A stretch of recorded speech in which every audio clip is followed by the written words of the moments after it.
offer, KBC Channel 1 has organized a gubernatorial debate for Machakos aspirants this Thursday, 19th May, live from Scott Christian University, Machakos, exclusively on KBC Channel 1.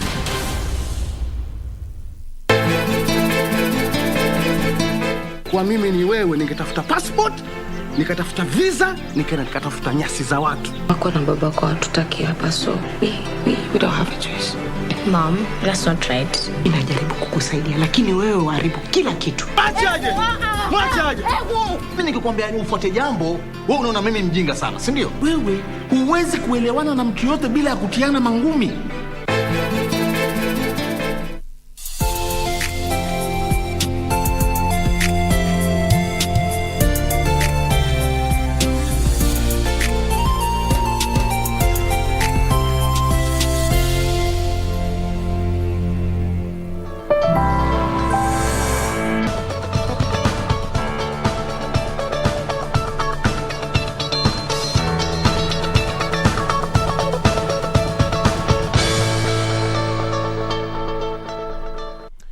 Good morning, 18th day of May 2022. We are glad that you're up and early to watch Good Morning Kenya on KBC Channel 1. Thank you so much for your time as well.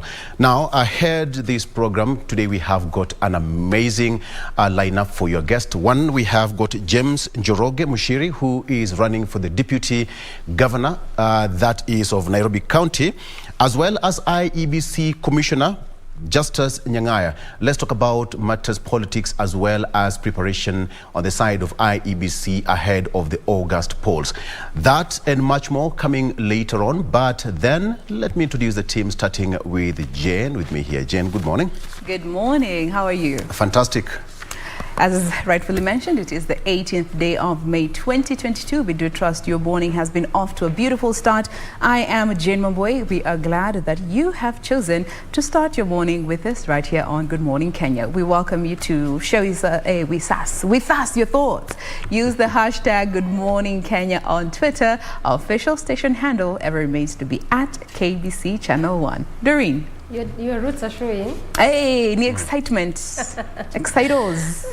Anyway, a beautiful morning to your viewers. And kama kawaida, we always appreciate you just for making time to join us Monday through Thursday, 6:30 all the way to 10 a.m. And this morning, even as we shall be looking at our dailies on our next segment, there's really quite an interesting article that I've just spotted. And this actually puts into detail why Kalonzo divorced Azimio team in a quickie. So it'd really be just trying to see what exactly really transpired in those few hours after or in between or even before that announcement was made on Monday. Nonetheless, we are here up and early to bring you all that we have in store for you this Wednesday morning up until 10 a.m. So stay put up until that time. Many thanks for making time. I'm Doreen Arange Okello. Regina. Indeed, we are glad that you made time to be with us this morning. This is Good Morning Kenya, the best way to start your morning, and the team is full of life and energy. And one of us is quite ecstatic, and that is none other than Lady Jane. Why? Because her son turns 2 today. Congratulations, woman. Thank you, thank you. You've been a great mom, and you'll continue being so. I meant that. Strength of a woman. Yes, superwoman. It takes quite a lot to actually bring up children. So it's no mean feat. As Alpha celebrates his birthday, kudos to you, Ma. Thank you, Mama. Aside from that, Kenya has taken the lead in as far as sub-Saharan Africa is concerned after the Africities summit, talking about, sustainable urbanization kicked off in Kisumu. Those are some of the stories that have been making headlines in the last 24 hours, including it was a day out for presidential running mates, so to speak. That is none other than Martha Karua and Rigathi Gachagua. They made headlines yesterday evening, and we're going to be having a moment to look at what was said during their homecomings, so to speak. So much has been said following their appointments there by the various presidential aspirants under the various arms. We have, Azimio as well as Kenya Kwanza. And also yesterday, Jimmy Wanjige also unveiled his running mate there officially being that he had already done that, already picked a running mate before the deadline. That was the 16th of May. But yesterday, we got to meet who Jimmy Wanjigi had picked to be by his side ahead of the August 9th poll. So do keep it right here. We welcome your feedback. You can get us on Twitter at KBC Channel 1. My Twitter handle is at Ray Manyara. In not too long, we're going to be looking at those stories that have been making headlines. Do not go away.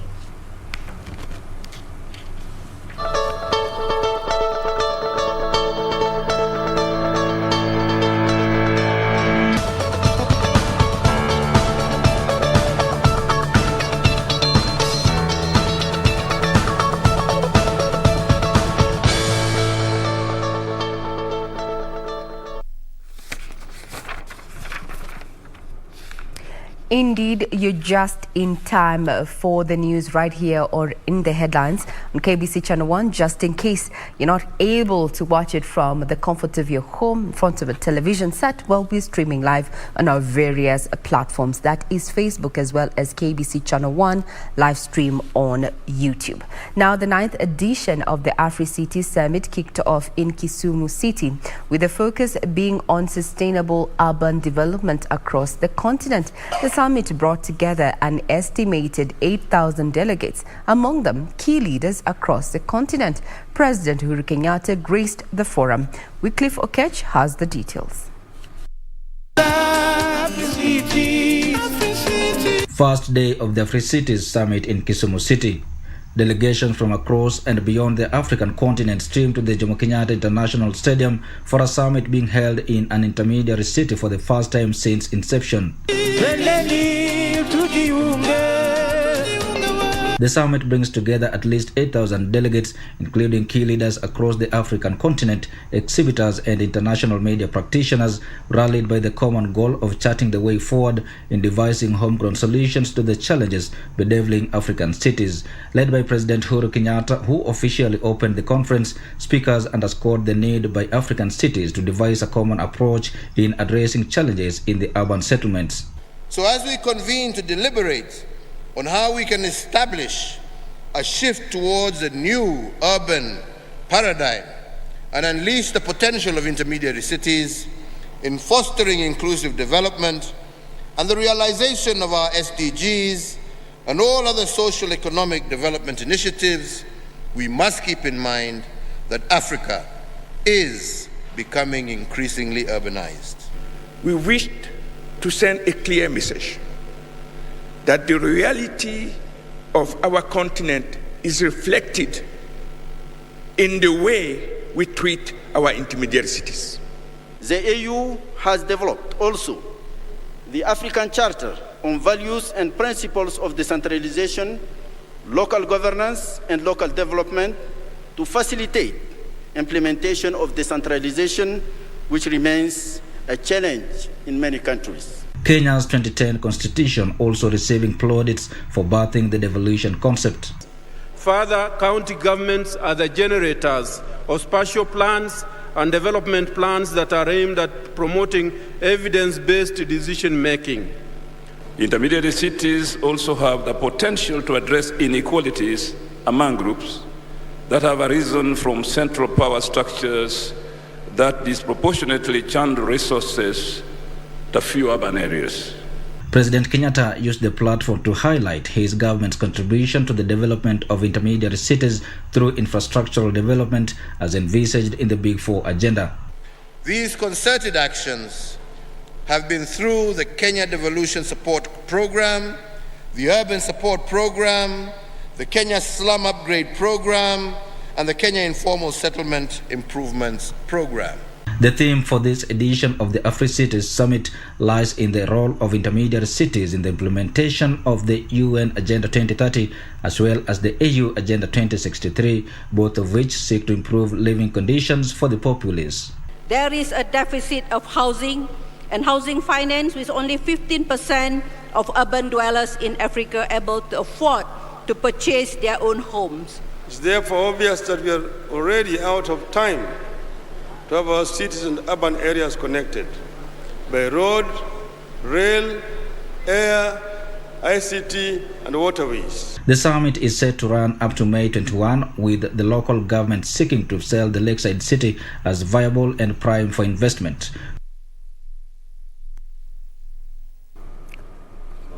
Now, the Africities continues with reports coming in that even, some actors and actresses have joined that particular forum to just look at what is attractive tourist attractions within Kisumu County. And one of the notable names is none other than Lupita Nyong'o, who's brought in international actors and actresses to visit her home county for that particular forum. Now, back to matters politics. Deputy President William Ruto has taken issue with his opponents over what he termed as engaging in deceitful politics. Ruto accompanied his running mate Rigathi Gachagua and was speaking in Nyeri. He asked the leaders to focus on issues that are of value to the nation.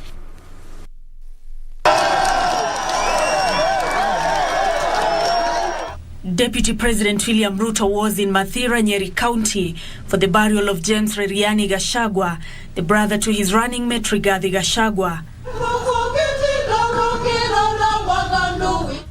It is here that Ruto took issue with his opponents, whom he accused of engaging in what he said to be deceitful politics detrimental to national unity. That is why on the 9th of August, the people of Kenya must reject deceit and must reject deception so that we can free our country and move our country into the future united and prosperous.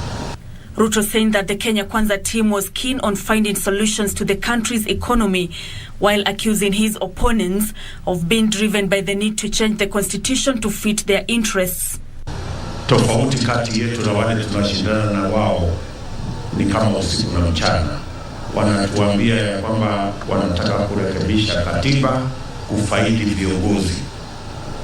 Sisi tunasema tunataka kubadilisha uchumi kufaidi wa Kenya wa kawaida mamilioni. People are being told that you shall hold this position or hold that position. But you will note with a lot of precision that the Kenya Kwanza coalition document talks of parties nominating individuals who shall be considered for those posts. It does not go to the point of saying it shall be so and so. We are focusing the future, and the future is bright, is visible, and we can see Kenya reinventing itself. The DP defending his candidature alongside Rigathi Gachagua, terming him as a hard worker who is people-centered. Every other time I've had a conversation with Rigathi Gachagua, it has been about the people. If we are not discussing GMI, we are discussing how to improve the lot of ordinary business people. You shall have nothing but total support and loyalty from Rigathi Gachagua, because that is the way he has been brought up. Mine is yes sir, yes sir, yes sir. Women are not looking for one position, Your Excellency. We are looking for equal participation and possibly 50% of your government. And we shall not accept a bait of one position. Now, while that was happening, Azimio la Umoja One Kenya Coalition Party running mate Martha Karua received a rousing welcome at her Kirinyaga County homecoming. During that particular homecoming, after she was unveiled as Azimio la Umoja Party running mate, Karua, who also toured Murang'a County, urged Kenyans to interrogate leaders on what they have done to change the lives of Kenyans.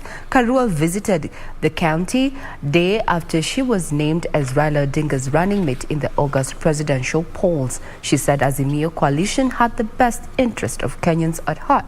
Leaders accompanying Karua implored residents to support her State House bid to ensure she becomes the first female deputy president. in the August 9 polls. Hii ni wakati wa kujiuliza, ni timu gani unaweza amini? Ni timu gani itakuletea mabadiliko? Kama maisha ya mtu ile tumesikia kwao ni kazi haieleweki. Kama hakuna mahali mtu ameenda akafanya kazi ya kusifika, leo hii sio ataanza kufanya kazi yako. She said the Azimio la Umoja presidential flag bearer Raila Odinga will soon tour the county. Karua implored county residents to give the coalition a chance to serve them. Nitakuwa nafanya kazi yako kikamilifu. Naye baba Raila Amolo Odinga, maisha make mote, arutete wera, inawezekana. Azimio! Leaders accompanying Karua asked residents to support her State House bid to ensure she becomes the first female deputy president. Na huyu mama si mama tu hivi amepigania Kenya miaka mingi. Ako na track record ya kupigania haki za Wakenya, na ndio sababu baba ambaye pia ako na hiyo track record wameshikana pamoja wabadilishe Kenya. Hata mtoto wetu wa Ngema eti ya kwamba ni mama wa kwanza katika Kenya mzima kuwa naibu wa rais.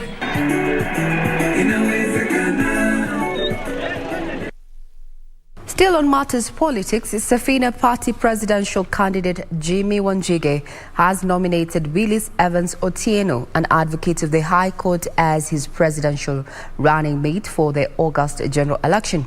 Meanwhile, gospel musician Ruben Kipgame, who is eyeing the top seat too, unveiled Irene Ngendo Kamau as his running mate. Speaking after the unveiling, Kipgame, an independent candidate, challenged political parties to comply with the 2/3 gender rule. Jimmy Wanjigi, who is seeking the presidency in a Safina ticket, has nominated Willis Evans Otieno, an advocate of the High Court, as his running mate. Promising to revolutionize the economy by creating business opportunities, Wanjigi said Safina Party will save Kenya from the high debts the country is experiencing. We are resetting Kenya, and that's what we need to do. And reset, we don't want to carry the baggage of yesterday forward. This baggage is full. Otieno accepted the nomination, saying time for young people to take high leadership positions have been long overdue. I work largely on public law, public interest litigation, working with local communities to use the law as a tool to bring positive change to communities. Most of the cases which I do are about putting governments to check. Meanwhile, gospel musician Ruben Kipgame, who is vying as an independent candidate, unveiled Irene Ngendo Kamau as his running mate. Building Kenya implies building people, building citizens, building you and me, building every child, building every woman. One day, one time, God knew this day would happen. Yes. And it has come. The people that lived in darkness have seen the light. Kipgame challenged leaders to comply with the 2/3 gender rule, promising to address what he termed education gaps from the grassroots levels, stressing on the need to stabilize the economy. Questions have been arising in regard to, naming of, deputy running mates ahead of the August deadline elections there, and if they met the deadline. Well, we are made to understand that the names had already been submitted to IEBC by the deadline, but now the parties chose to make those official announcements way after the May 16th deadline. Now, still keeping up with matters politics, the Office of the Director of Public Prosecution and the Ethics and Anti-Corruption Commission are exploring ways of barring politicians with integrity issues from contesting in the August 9th general election. The Director of Public Prosecutions, Nadine Haji, and the Ethics and Anti-Corruption Commission Chief Executive Officer Twalib Barak have said they will use available avenues to ensure Chapter 6 of the Constitution is fully adhered to. Sidelines of the ongoing 4th Regional Conference of Africa, Indian Ocean and the East Africa Association of Prosecutors in Mombasa, that the offices of the Director of Public Prosecution and the Ethics and Anti-Corruption Commission took on Parliament for circumventing Chapter 6 of the Constitution, allowing politicians facing graft cases vie for elective seats. Sasa mtu mpaka ana record ya kukimbia jela. Na bado nyinyi mnasema huyu jamani innocent. Record ziko. Prison.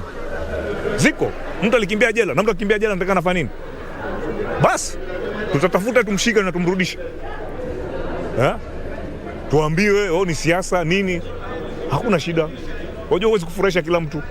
Ukitaka kufurahisha kila mtu itakuwa shida. Haiwezekani kuwa umekuwa impeached kwa ajili umefanya kosa fulani ama kadha wa kadha kule Nairobi, na sasa umetoka kule Nairobi waja kwa ofisi kutafuta ofisi nyingine kwa mji mwingine. Hilo jambo nadhani haliwezekani na itakuwa ni kucheza shere ama kuchezea shere sheria. They reiterated that they shall work round the clock to push for justice and have a free and fair election. What we are doing as ODPP is prioritizing our resources, our expertise and our abilities to ensure that we have the requisite or that we are able to pay attention to elections in Kenya, and that violence and abuse of processes are not experienced this time round. Mbarak said that already his office of seized with information of biogas certificates being presented by some candidates, and he will be liaising with IEBC to ensure such individuals are not cleared. Saa hii tushaanza kupata habari. Kuna watu wanataka kupigania governance. Na wana degree, lakini semekana limaza form 2. Wengine sasa 7 liver. Sasa class cha 7 alafu uko na degree. Secondary ulisoma wapi? Kwa hivyo kuna shida nyingi, lakini sasa sheria ndo zinatusumbua. Treasury and Planning Cabinet Secretary Ukur Yatani, who opened the forum, noted that the sharing of information amongst the countries in the continent will play a critical role in solving the emerging transnational organized crimes. I think most of us in the region have experienced or continue to experience to a great extent the adverse effect of terrorism and corruption, which distorts resources and denies the public the opportunity to get better service delivery when the public is actually paying for it. This is a very important moment that we need to now share those lessons and see how best we can deal with them.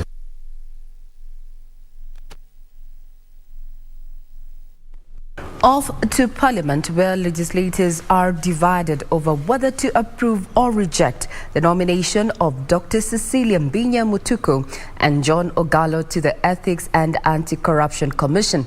Now speaking during a session on Tuesday afternoon, leaders poked holes on the suitability of the two to serve at the Integrity Commission.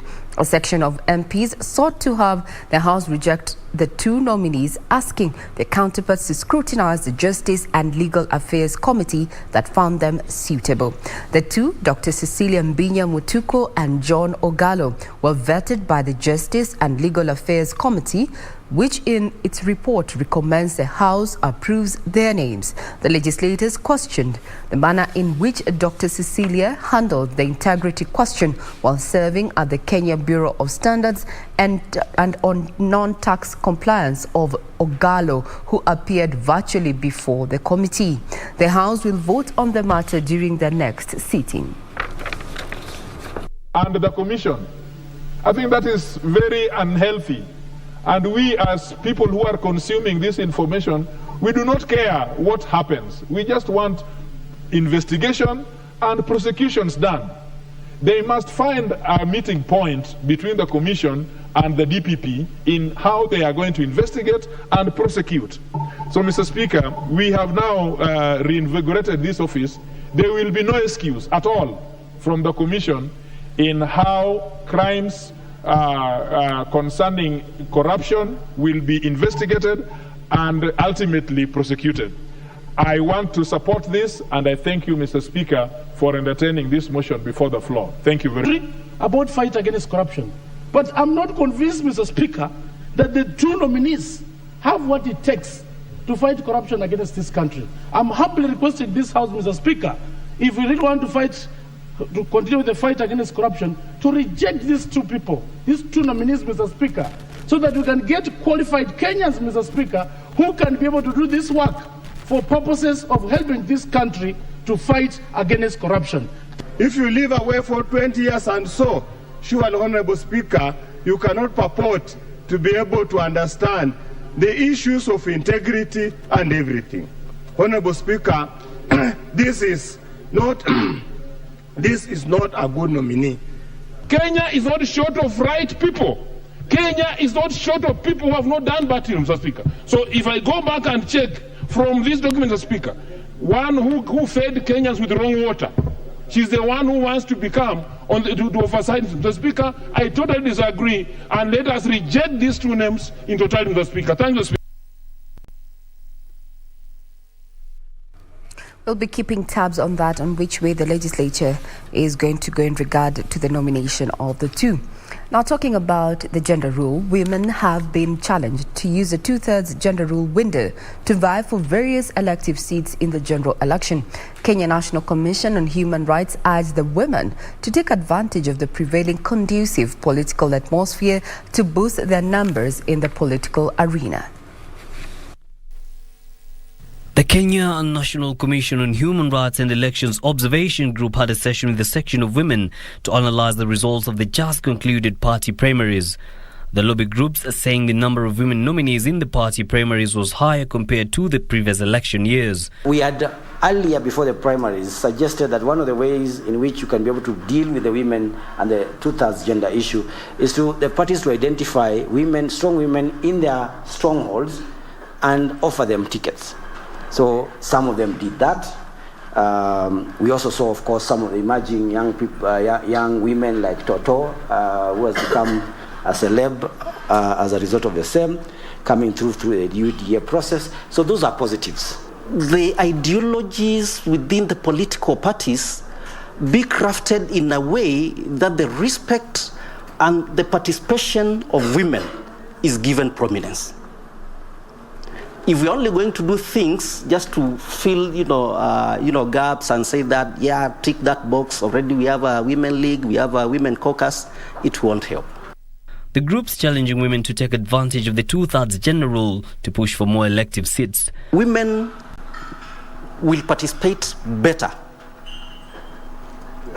legally and constitutionally, if truly we adhere to the rule of law. IEBC and the Office of the Registrar of Political Parties pledged to support the women in their political ambitions. Even as we try to help IEBC enforce the candidate lists to have a third, then we are sure that from the political party side, where the decisions are being made, at least that one is well taken care of.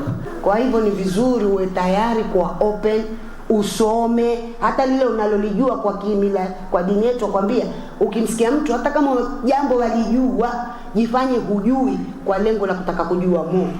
Maana ukimblock mtu mwambie mimi hiyo najua, basi atakwambia tena lingine. Basi endelea na kujua.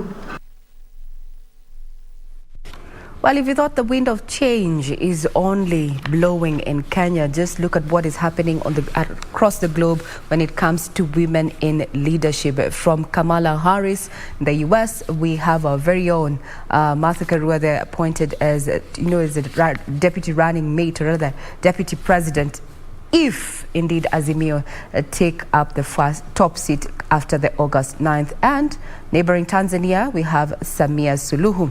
And even in France, we understand that Emmanuel Macron has picked a woman to be his deputy and help him with matters politics as he, seeks a second run in as far as the second term is concerned. All these are available on our website, that is www.kbc.co.ke. For now, we take a quick break. We'll be right back.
Nikiuliza hii koti uvae t-shirt alafu tolewe tena.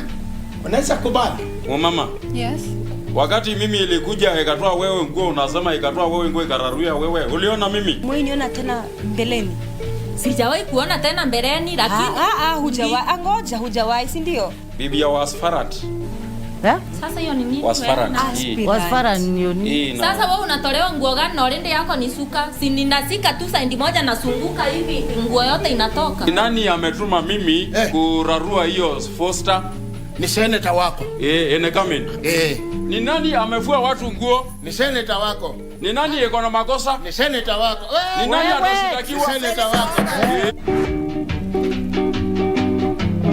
Baby, your body's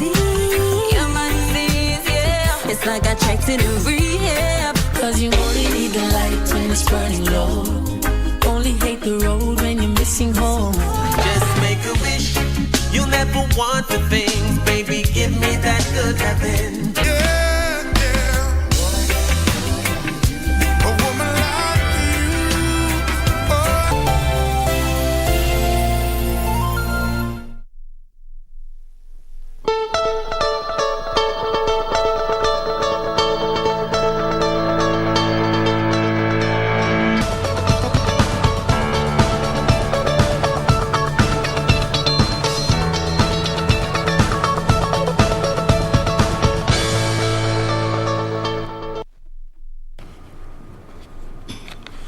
Good morning once again. This is KBC Channel 1 and you are watching In the Headlines. I'm Regina Manyara. Now we speak matters business, where Twiga Foods has launched a 1 billion shilling subsidiary focused on modern and commercial farming. The company says that Twiga Fresh will focus on supplying informal retailers and urban consumers with lower cost, better quality and safe food. Details of this from the corporate scene. Standing at 5,199 meters, Mount Kenya is the second highest peak in Africa and is one of the key adventure tourism destinations. Its scenic views with diverse wildlife make it a unique destination. It's exciting, it's beautiful. Yeah, there are a few things which are good, many things are good, and a few things can be the enablers to make it even better. We will have a Marshall Plan for Mount Kenya National Park. Speaking during the 4-day hiking expedition that aimed at boosting the domestic tour portfolio, Tourism and Wildlife Cabinet Secretary Najib Balala said adventure, hiking and mountaineering experiences are key catalysts in the recovery of tourism business in Kenya.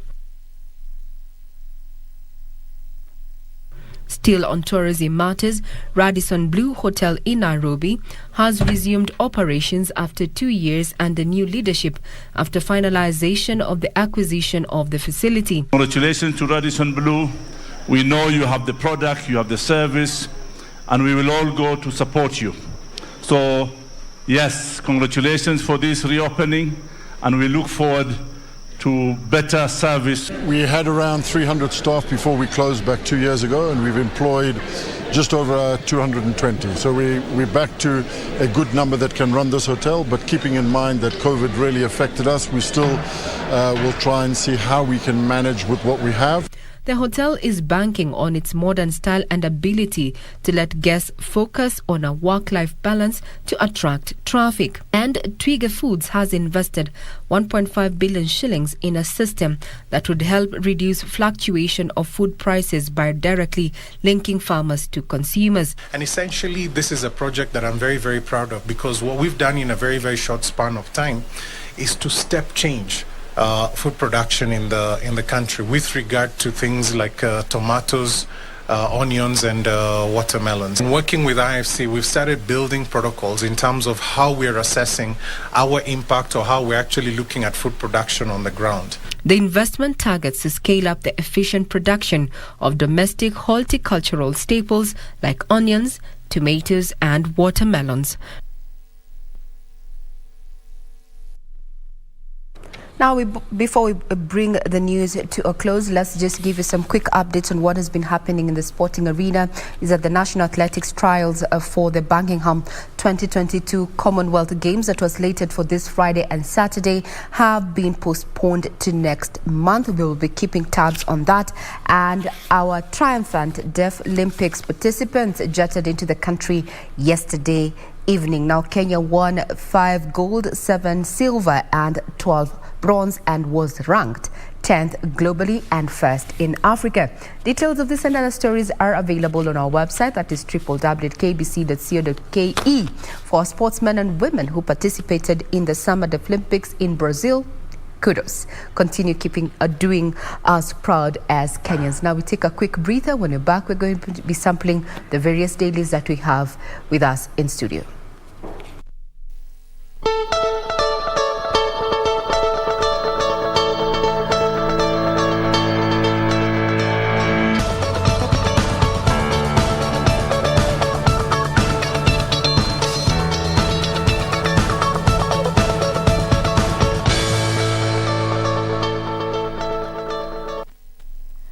All right, let's now move on to the next segment where we get to have a quick look at the papers. I have a copy of the Daily Nation, and politics still take center stage. Pictured therein, we have Raila Odinga and Deputy President William Ruto, and the whole question is how the game has changed. Now Ukambani is up for grabs.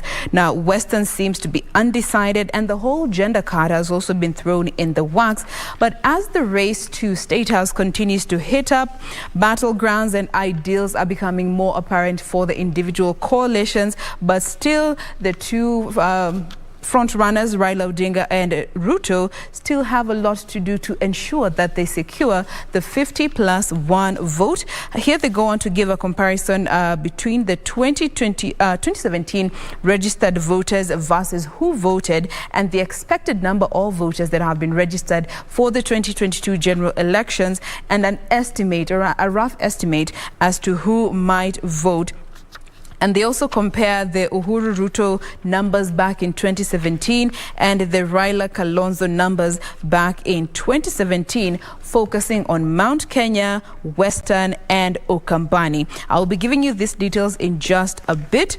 Away from that, we have the story concerning the backlash that Sauti Sol have been receiving on the social media platforms due to the complaint that they filed in regards to the use of their music without their explicit authority. So many people have had a lot to say about this, others supporting the group, others criticizing them, saying that, you know, it was uncalled for. I mean, there's so many other artists whose songs were used, and that is the argument that at least one part of the social media group are using to just send their backlash towards this boy band group. But I will be giving you details, which I'm sure you've also interacted with on the social platforms, in regards to the responses and reactions that have been received so far in regards to this suit that they say they will pursue till the very end.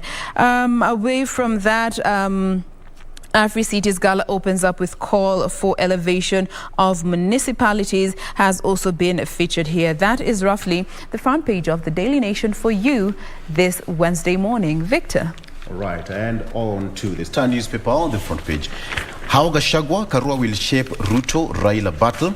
How Gachagua, Karua will shape Ruto Raila battle. One is known as champion of justice and women's rights. The other was Uhuru's PA, that is personal assistant. He's famous as a powerful grassroots mobilizer. All right, showdown looms as running mates energize campaigns. That is what's on the front page of the Star. 12-day window that could reunite Raila and Kalonzo. I will give you details briefly and shortly. EACC's Sonko should go and finish jail term. Now, the ghost of Shimolatewa prison may scupper former Nairobi Governor Mike Sonko's bid to become Mombasa Governor. This follows a new recommendation that he be arrested and sent back to prison to complete his jail term. And on the front page, I have a picture of DP Ruto. Yes, there you have it. DP Ruto and his running mate, that is Rigathi Gachagua, And on the other side is Martha Karua Honorable and Kanini Kega. They were out yesterday on a campaign trail. Very quickly on the second page, Karua receives rousing welcome in Kirinyaga, security beefed up and traffic disrupted in parts of the county. Senior state officials, politicians and supporters visited various areas in the county. The procession started at the Makutano Junction at around 11 a.m.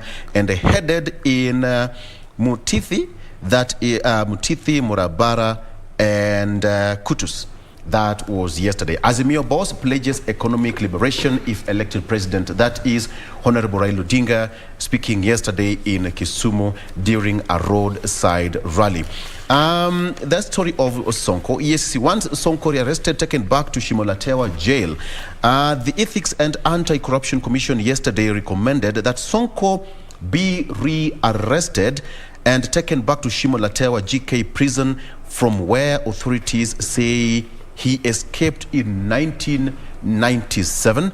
EACC Chief Executive Twalib Mbarak lamented in Mombasa on Tuesday that loopholes in election laws were preventing them from successfully barring politicians with integrity issues from vying for public office. Let's wait and see how that will unfold. As that was happening, how Gachagua, Karua will shape Ruto Raila battle. So here it is. Now, Azimio flag bearer Raila Odinga and Kenya Kwanza's Deputy President William Ruto settled on starkly contrasting deputies. Now, both have distinctive, positive credentials, history, and political competitive. This is a whole story that you can take a look at. And let me give you a rundown on the number of registered voters so far in Mount Kenya as at February 6th, 2022. This is according to the IEBC. Meru has 780,858 registered voters. Tarakanithe has 234,618. Embu, 337,627. Nyandarua has 362,357. Nyeri has 492,046 registered voters. Kirinyaga, 378,580 registered voters. 628,416 in Muranga. And lastly, Kiambu has 1,293,309. Now, this is the vote that all these presidential candidates will be yearning for. Who will carry the day? Doreen. All right, why Kalonzo divorced Azimio team in a haste? This is what you're waking up to this morning on the People Daily. And details are now just emerging. This is as mentioned by the Makueni senator, that is Mutula Kilonzo Jr., who is also the Wiper vice chair. He says that they had long been asking for the coalition agreement and also try to see which position perhaps different leaders will get, as it were. But they were not given that agreement. He also further on says that he had even written to the Registrar of Political Parties, sort of like to intervene and see how they could get this document, but that was also to no avail. In fact, he further on says that they still didn't even know what position Kalonzo was going to get up until Monday when that announcement was made. So this, amongst other issues, which when you get the details I'll be telling you about, is part of what informed that quick haste in which Kalonzo made as it pertains to moving away from Azimio La Umoja. So even as that is happening, the allied parties now tell Wiper leader that he is on his own. This is after that development which came about after he declared that he will be running for presidency and that he will be in the ballot. But again, questions are now emerging, and particularly also just from a section of Kenyans, is that how then will he be in the ballot? This is because he announced that on Monday, which was on the 16th of May. When you look at the IEBC timelines, the date was set on 28th April, whereby each presidential candidate was supposed to have declared his or her bid. In fact, the 28th was set for both the presidential candidates as well as the running mate, up until these leaders went to the IEBC for that extension, and then that was when it was extended from 28th to 16th, particularly for running mates, for presidents as well as as governor. So if he declared his bid, and also part of what he mentioned in his presser is that his name as he was speaking was already the IEBC on the 16th, what does this mean in terms of following the law and the dates? Because again, also for those that were running as independents, the timeline was as of 2nd May. So clearly, what does this mean when it comes to us following the law or even just sticking to the timelines that have been set and when it comes to these elections by IEBC? Again, even as that is developing there, Murang'a Women Representative Sabina Chege is now telling Kalonzo to reconsider his decision, saying that what he decided on was very quick and in a haste, and he might just perhaps want to reconsider his decision in terms of choosing to going at it alone. Again, even also as this is all happening, KANU has come to say that they are still behind Azimio la Umoja. Remember that this also had caused a lot of questions on that Monday after the chairman, that was Nick Salat, was attending the Azimio announcement of the running mate, and the KANU chair was attending that presser that was being held by Kalonzo Musyoka. But even as that also happened on Monday, KANU now says that they are really just right behind Azimio la Umoja. So clearly, where does this leave Kalonzo Musyoka, even as he has decided that he's actually going to be running for presidency under the Wiper party ticket? And lastly, actually the main read on this paper this morning is battle for the 4 regions that hold key to status. So even as all these leaders just have unveiled their running mates, there are key regions in this country whereby it's being looked at as vote-rich regions. Obviously, Mount Kenya topping the list, and this is Mount Kenya West and Mount Kenya East. There's Nairobi Coast as well as Western region. Actually, these are the areas whereby all these candidates are looking to at least get a mouthful of votes, if at all they are going to win the presidency. And this is out of the 22 million already registered voters as it stands for the August 9th general election. Regina. Indeed, it is the political season, and the front page of this particular daily that I have with me, and this being the Standard, is all about matters politics, and they're looking to none other than Wiper leader Kalonzo Musyoka there with a big header there. Kalonzo Night Talks, a deal that never was. But some revelation shows that indeed Wiper leader was not as daft as has been said by some of his critics, especially on social media platforms. He had already submitted his name way before to the IEBC as, his name as required as the presidential flag bearer under the Wiper ticket. This was somewhat to be an insurance just in case he was not named as Raila Odinga's running mate. This was a question that a majority was asking. So what happens? The deadline was already over, but it's sundowns that this, according to this particular article, is that Wiper officials have confirmed that Kalonzo's name was already tendered, or rather handed over to the IEBC to run as a president there. And according to Bobby Mkangi, one of the drafters of the Constitution, he says it would be up to Azimio to challenge Kalonzo's candidacy. And if no challenge from Azimio or whoever, then IEBC will clear him.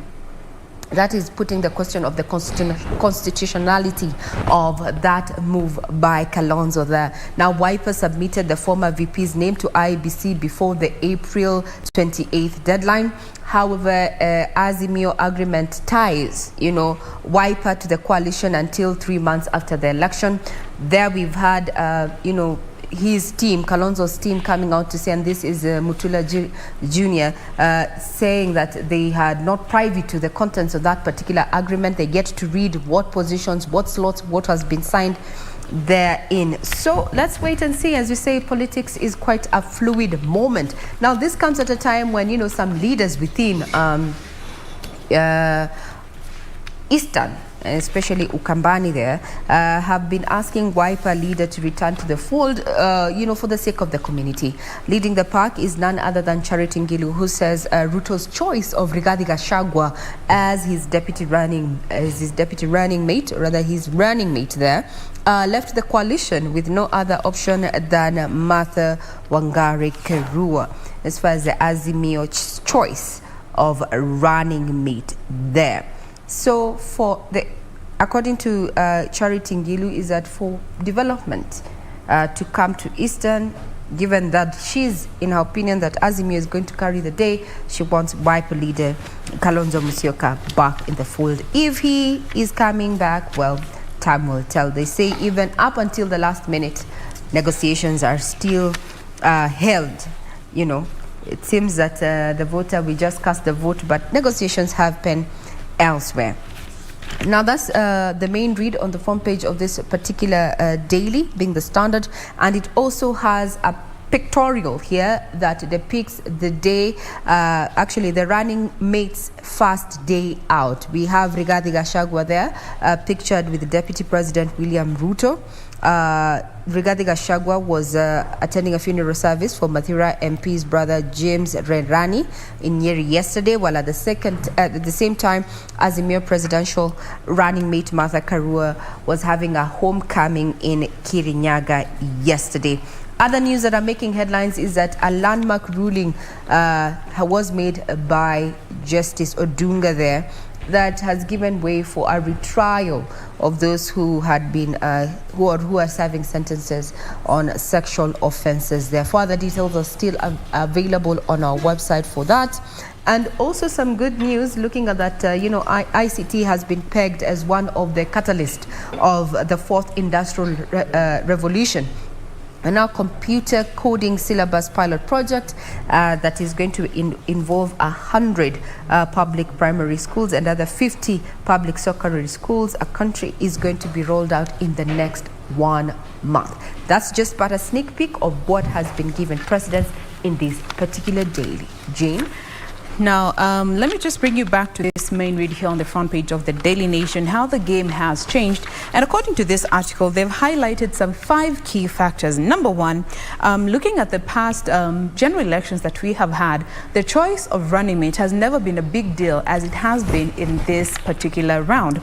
And this issue has been pegged on the fallout between Deputy President and His Excellency President Uhuru Kenyatta. And that is why we are seeing such a fuss around the choice of Deputy President, or rather running mate, and in this case involving Gachagua and Martha Karua, and they're hoping that the nominations are key to securing the vote for the 2 presidential aspirants.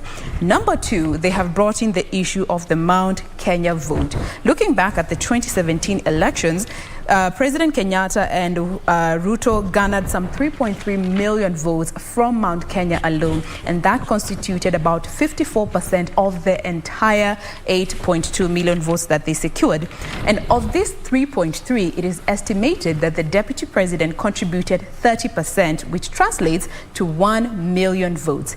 Now this time around, the choice of Martha Karua as a running mate has been strategically ensured to just make sure that she redirects this 30%, this 1 million vote block that Ruto commanded in the Mount Kenya region, and redirect it to Raila Odinga, and of course this with the backing of His Excellency President Uhuru Kenyatta to ensure Raila actually wins the day.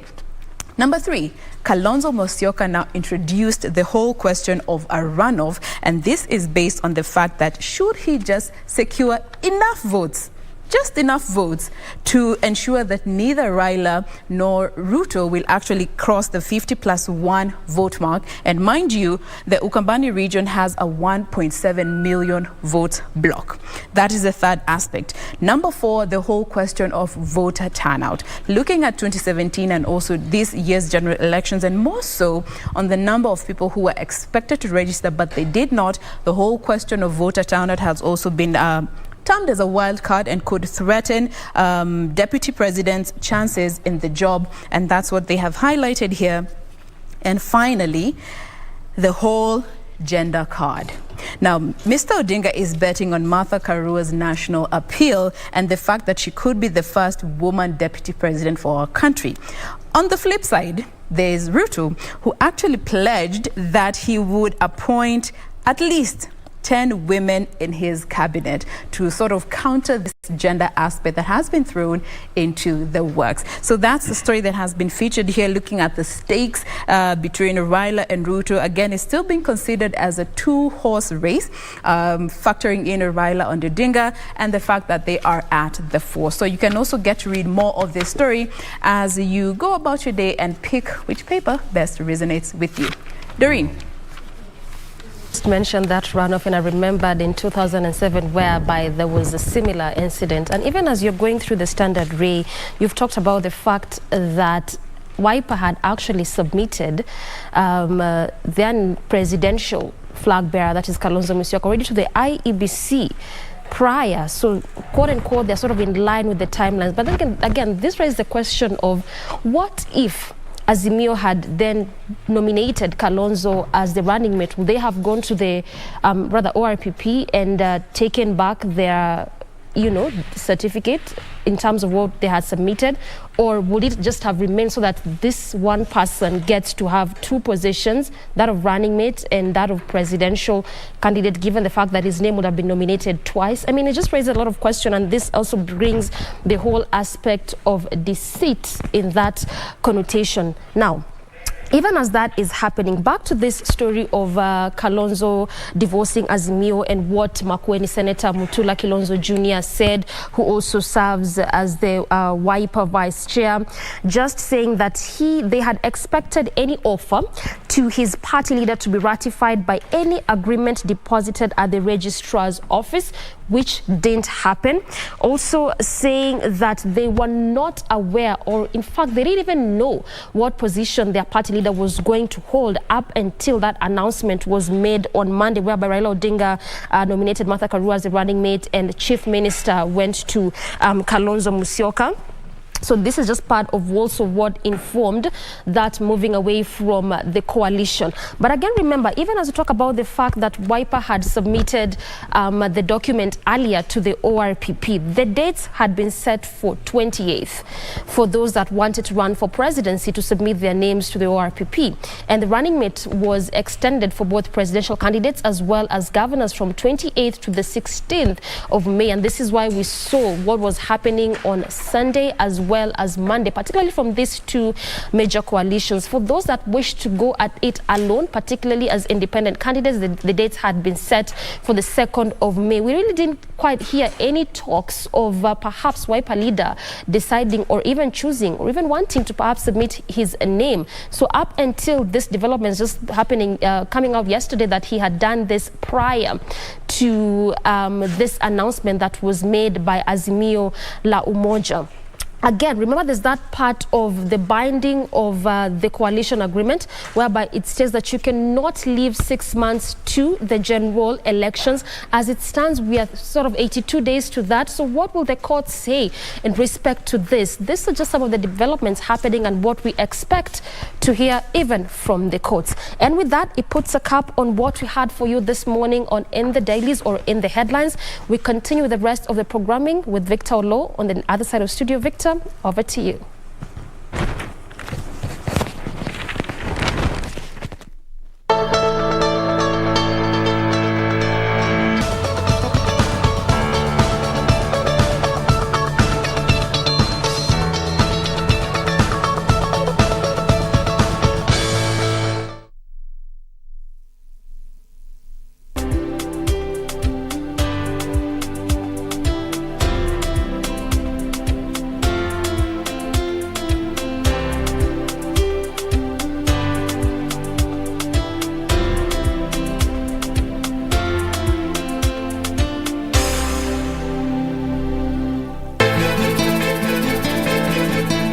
Kwa mimi ni wewe, ningetafuta passport, nikatafuta visa, nikatafuta nyasi za watu. Wako na baba kwa hatutaki hapa, so we don't have a choice.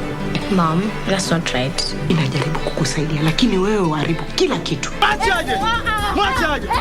Mimi nikikwambia ufuate jambo, wewe unaona mimi mjinga sana, si ndio? Wewe huwezi kuelewana na mtu yote bila ya kutiana mangumi.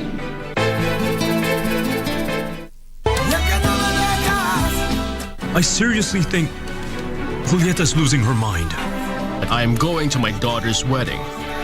Wait a minute, are you serious? I am absolutely serious. Paulina doesn't show up, you may just achieve your goal. And if she does, I swear that I will send Gonzalo Murat to prison. I don't believe this. You don't think that something has happened to her, do you? She's just a bride who's taking her time at the salon. Don't get anxious, dude. Yes. Gonzalo, why are you here? You're the last person I expected to see. Yes, I...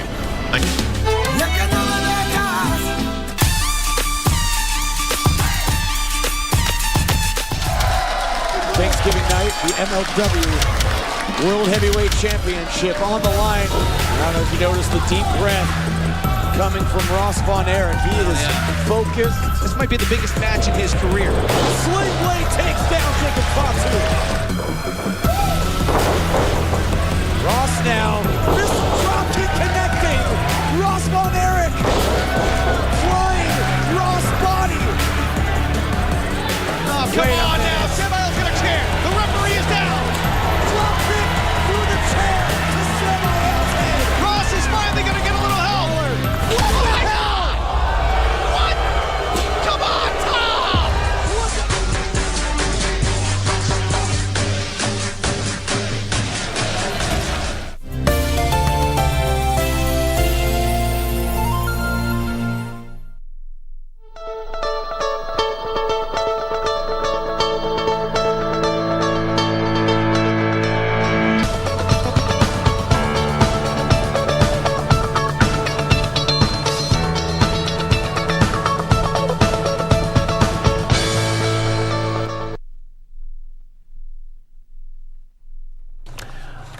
And welcome back. Now it's time for us to get into the next segment of The Viewpoint. And today we want to talk about matters where we are, Nairobi County. This is a county full and rich of potential, and it's the heart of the country. And each and every contestant would want to be the boss of this particular county. And today I'm privileged to have on set Mr. Joroge Mushiri, who is running for the Deputy Governor of Nairobi County. Welcome to the program, Mheshimiwa. Thank you very much, Victor. And it's quite interesting because getting hold of you is busy. It's hard because I believe it's because of your busy schedule. But nonetheless, we are glad you're here. Yeah, I'm very happy to be here as well. Yes. And happy to talk to you about our aspirations and our plans for the city. Yes. First of all, I've gone through your resume here, and you have an illustrious CV. You've worked as Chief Operating Officer, Absa Bank, where you left. You've worked as actually for 20 years, spanning 20 years in the banking sector. You've been Managing Director of NIC Bank in Tanzania, Director of Standard Chartered Bank in Botswana, Head of Operations and Service Delivery, NIC Bank Kenya, etc., etc. My first question to you, sir, is why are you living such an illustrious career and venture into politics?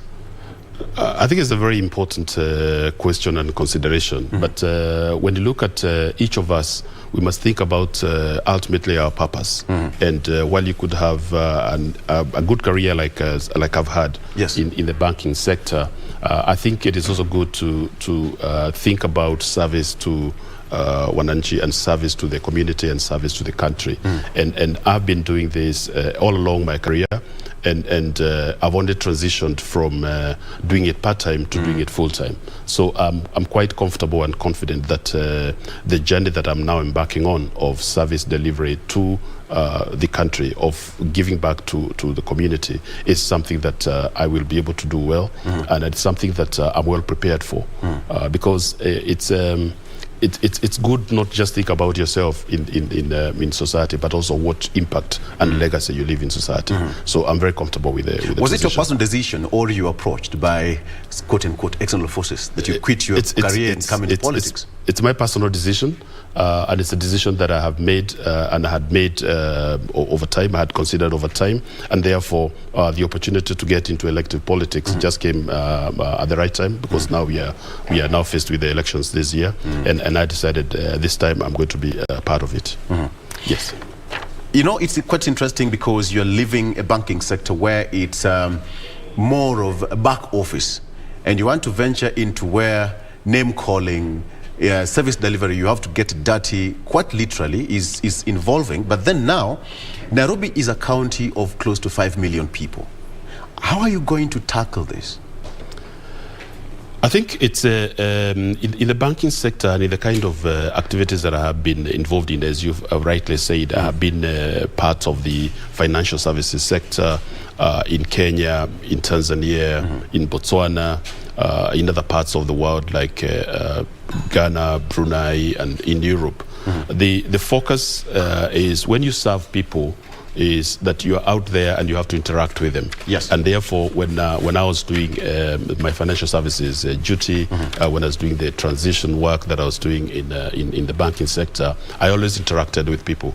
And while the nature and manner of interaction in the banking sector is slightly different from that which we have in politics, the whole concept is service delivery. Yes. And therefore, it's very consistent with the kind of things that I do. And I know there are few rules of the game that are different, but I've watched them, I've learned them, I know how to manage them, and I know what to expect. So I'm very comfortable in the fact that there may be instances where the kind of interaction I'll have will not be exactly the same as what I have seen in banking. How is the transition rate like from banking and getting to politics?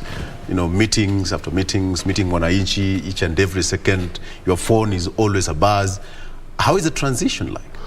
I think it is fantastic because, like you said, I've been in leadership. So when you're in leadership, whether it's in the private sector or in the public sector, you have to interact with people. So people are what you deal with most. What you spend all your time doing is actually talking to people. Like when I was managing director of NIC Bank in Tanzania, part of my responsibility was business development. And to do business development, you have to go out there and meet customers. You have to go out there, visit them in their own spaces where they do their business, and that is in the markets, that is in the shops, that is in the townships, and everywhere else that business happens, that we can actually provide financial intermediation. So in terms of interacting with people, it is something that I have done, and it's something that I actually enjoy. And therefore, interacting with people from a political perspective is just a continuation of that journey, and I hope to be able to do it pretty well. Obviously, like you said, it's a different kind of interaction, but it's more or less in the same light, and I'm totally prepared. Do you have a nickname yet? Not yet. I hope the nickname they'll finally give me is one about delivery and about being able to achieve results and being able to mean what we say and actually deliver on our promise. All right. Yes. You talked about business and service delivery. Nairobi is considered to be one of the counties that is the country's GDP is mostly based in Nairobi. But then now you look at the traders and the trade in Nairobi counties in general. How are you going to maintain this and perhaps scale it up to the next level? The key thing, and one of the things that we are saying in our program is that we must enable business. We must support business people. We must ensure that they thrive. They not only thrive, but do their work in an honorable manner. We want to create order. We want to create dignity. We want to enable people to enjoy being Nairobian. And to do that, because in the city there are no farms, if you say. So we must do business to be able to get a livelihood and to be able to get an income. The government that we form with Honorable Sakaja as the governor, we must ensure that it supports business people to thrive. We must ensure that we do not criminalize enterprise, because we've seen in the past anybody trying to set up businesses, either you have a lot of challenges getting licensing or even getting a place to operate or even being allowed to operate informally. We need to put structure and order to that, and we want to support them to thrive. So we won't be a partner to the people who are actually doing business in the city, as opposed to be people who are opposed to anybody trying to start up their business. And I know every single Nairobian means well. It's just probably sometimes there are circumstances that they will not be able to do what would expect. And it's ours to actually tell them that this is how we do it. For example, the informal businesses that we see, the people who come out on the streets to sell their wares, to market their wares, we can actually organize that and create order and create times when they can actually operate, even in specific spaces like roads and back streets, where they can actually sell in an orderly manner, and we don't have to actually always harass them when they're doing their bid. So it is something that we've thought about. It is something that we have seen. We've traveled around the world. We've seen it happening in other jurisdictions. We don't see why it can't work in Nairobi. You know, Nairobi is the capital city of Kenya, and when you talk of the National Assembly is here, State House is here, we have got so many universities based in Nairobi, you have got UN headquarters in Nairobi, and so much more. The face of Nairobi is quite important. The moment you land in Kenya, your first point of contact is Nairobi. Yeah. How are you going to, in your leadership, together with Honorable Sakaja, that when we see you, we see Kenya and we see Nairobi, that dignity you're talking about? Quite a number of things. The first thing, of course, is to make sure that there's order in the city. So we're going to look at the transport system, for example, and ensure that people can move with ease and dignity across the city. Yes. We are going to look at the cleanliness of the city, ensure that we provide sustained and continuous environmental management to ensure that we don't get piles and heaps of garbage across the city. Which is a big problem, even as you speak. Yes, I agree with you, and it's something that we will work with, because it's a huge business stream. It's a huge business undertaking that, well structured, can create revenue and employment for people working and living in the city, and that's what we want to do, to make sure that this drives and moves forward. So and we want to make sure that when people come into the city, because it is a hub in the region, in Africa, as you say, that they're happy to be in our city. We have a lot of things going for Nairobi. The weather is great, the people are enterprising, they are friendly, and we need to be able to tap that and create it what we're calling cultural centers. We can do even regeneration of rivers along in Nairobi. As you know, we have a number of them, and those can be areas where people sit and enjoy and have a relaxed time and watch the arts, go to the shops, just feel nice to be in Nairobi. We want to create that environment, we want to create that feeling. So I believe that there's work to be done, but we're equal to the task. Are you aware of the cartels? I don't want to use the word cartels, but the saboteurs of service delivery in the city. When you talk of waste management in the county, and you've correctly put it, that it's a huge business venture for certain people. How are you going to handle that when you take over office? Yes, we've heard that there are certain interest groups. I wouldn't like probably to use the word cartels, because that has a certain connotation. But I would like to say that how those business opportunities are managed, would like to review them and see how best we can include everybody, because part of what brings out these issues is exclusion. And also the fact that certain people probably feel more entitled to these opportunities than others. Right. We want to make the city a city of equal opportunity, that when you come into the city, you are able to thrive, you're able to do your things, you're able to do your things legally and correctly. So we will look at how those processes work. We'll look at the bottlenecks that create corruption, because corruption is actually a product of situations that don't work the way we would expect. Right. When I create a bottleneck, and I create an opportunity for somebody to look for an alternative, and usually that alternative involves some form of influencing. So we want to be able to get away from that. We want to be able to create systems that work, and we want to put in place procedures that work, that also work with our own team. We have very qualified people that work in the city council, but they probably don't have the right tools, the right opportunities, maybe even the right attitudes in terms of training and the work they need to do. So we want to develop them to do that. We want to ensure that we support them to drive that. And I believe once we do that, we should be able to deal with this challenge that that seems to be perennially going on in the city. The battle between the deputies and their bosses in the constitution is somehow silent, and some deputy governors or some people would want to run away with it. But then, do you really understand the role of a deputy governor?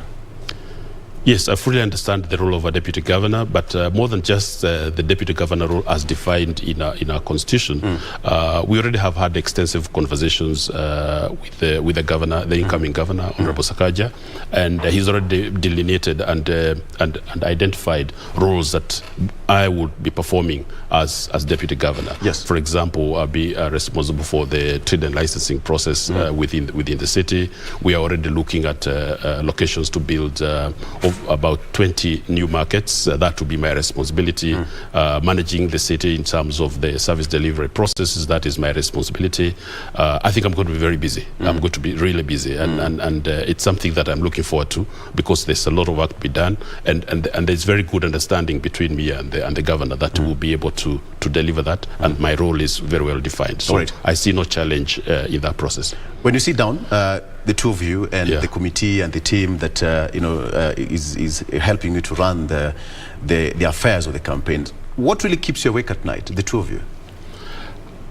I think we want to make a difference in the lives of the people who live in Nairobi, the people who call themselves and who would want to call themselves Nairobians. So we want to have a legacy program, a program that we are saying is a 10-year program with a milestone at the 5-year stop, which is the next election.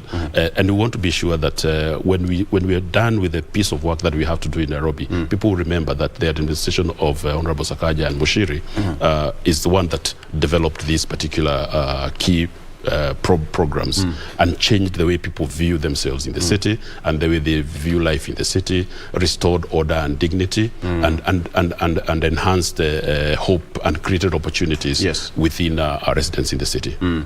What's your key manifesto? Baby, I know you've not launched it, and perhaps you don't need to burst your bubble right now, but then what are some of the key pointers that you'll be looking at once you take over office? Yeah, you're right. We haven't yet launched it, but we are very clear on some of the programs that we are going to run. One of the ones that the governor has been talking about very passionately, and we are very passionate about, is the school feeding program.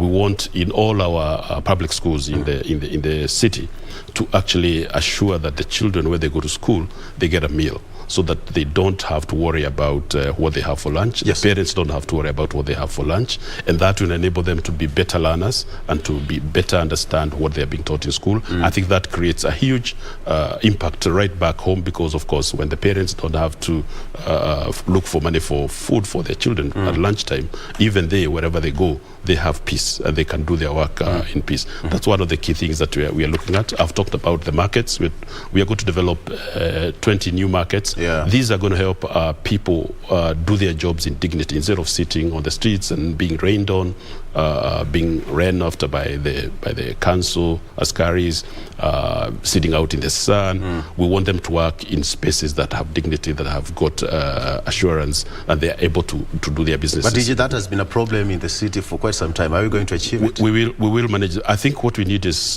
political goodwill, and I believe the governor has that intention, and so do I. And therefore, I think the programs that we have put in place will be able to ensure that we do that. What are some of these programs?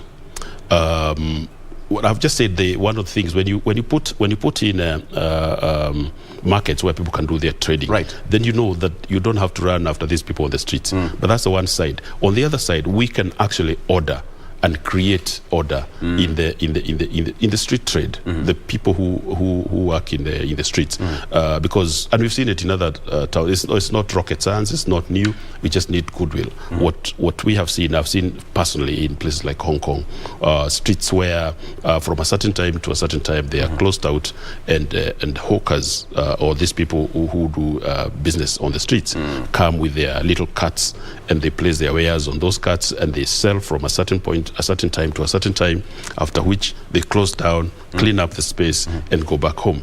And if we create that order, if we assure them that they are going to be able to work, if we assure them that we will not harass them in that space, then they'll be able to do their business. We will also get revenue, and we'll be able to have an orderly city.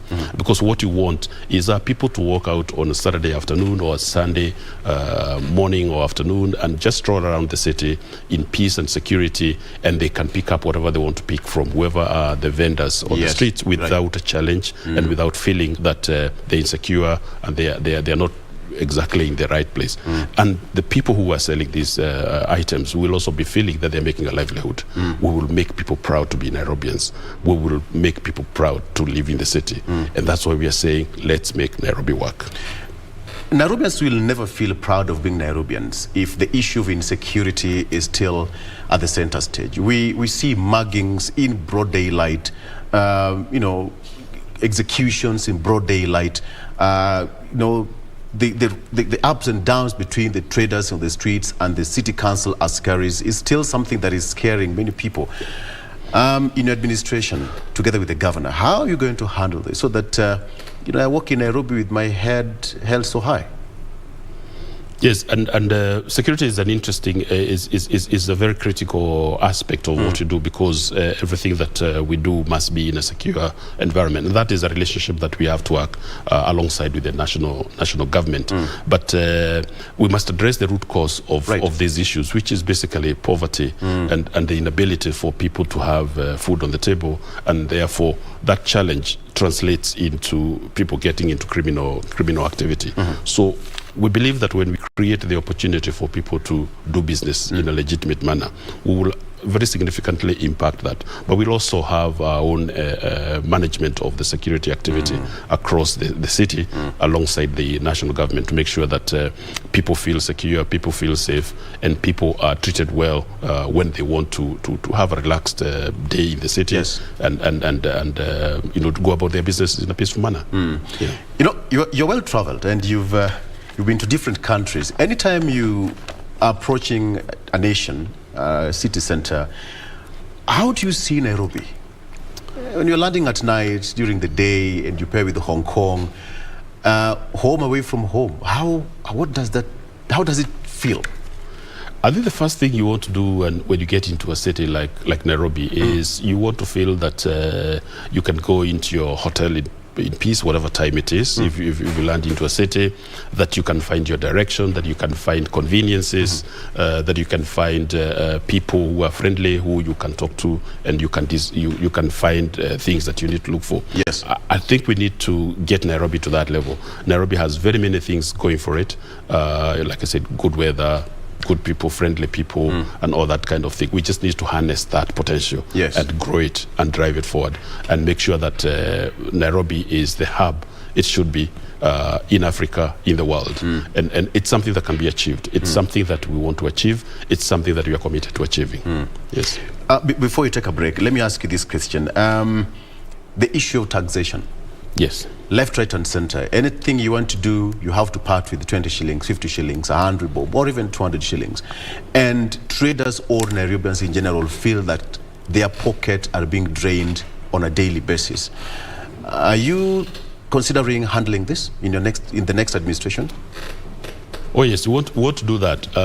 Like we said, we want to enable people to do business. We want to make it easy to do business. We want to make it easy for people to start businesses, for people to run businesses. And one of the things that we've picked up that is a big challenge is the licensing regime. You have a lot of licenses you have to apply for. You have to go and queue at City Hall and pay up these levies. And we want to make it easy for people to do to get the licenses that they need to get from their premises, using modern systems, so that you actually don't have to go and queue at City Hall.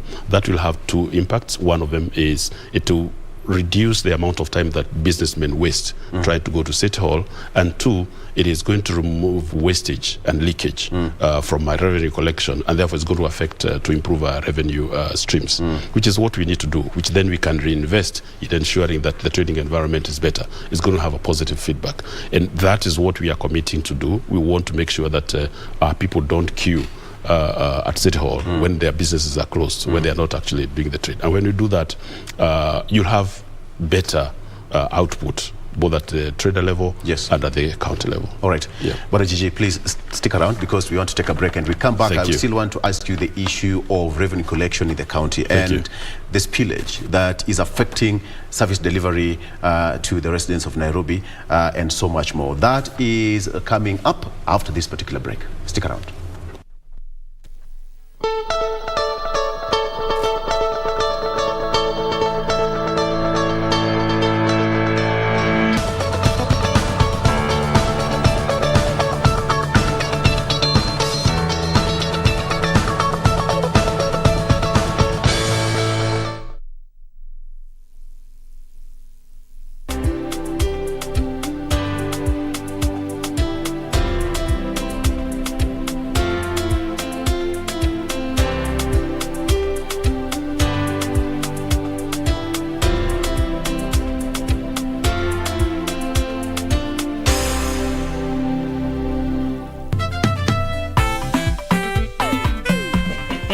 Sasa ndio masomo inaja officially. Hey, Kenyanchi, do you have an extra laptop I can borrow from you? Yani, hapa tuko biashara wewe unaongelea mambo ya kubolo. Kubolo no, lakini kununua iko sawa sawa. Wait, Julia, you mean there's a school where people are taught how to bleach? Kamene. Emojis are those two little icons, the colored ones, normally on WhatsApp or text messages. So, where was I? Apo kwa pa. Where that was the other unfinished story. This is another one. So 17 engagement parties, and none of them is yours. Julia, I ask again, uone sida hapo? Classmates, every Saturday on KBC.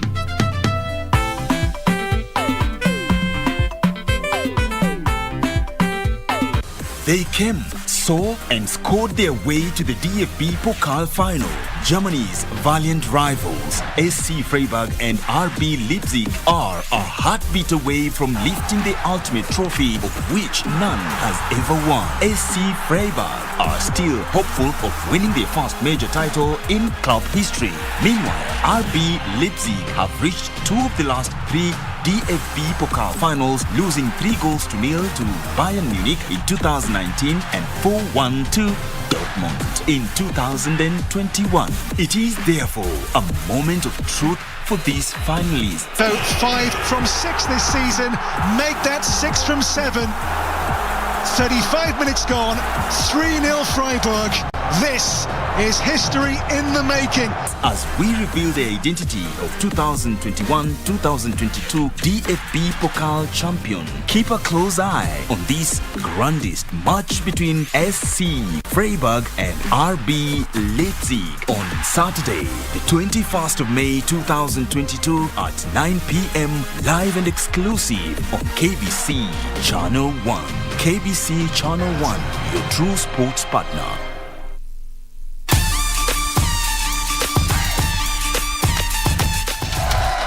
Thanksgiving night, the MLW World Heavyweight Championship on the line. I don't know if you noticed the deep breath coming from Ross Von Erich. He is focused. This might be the biggest match in his career. Sling Blade takes down Jacob Fatu. Ross now, missile drop kick connecting. Ross Von Erich flying Ross body. Oh, come on now, Semile's gonna chair. The referee is down. Drop kick through the chair to Semile's head. Ross is finally gonna get a little help. What the hell? What? Come on, Tom!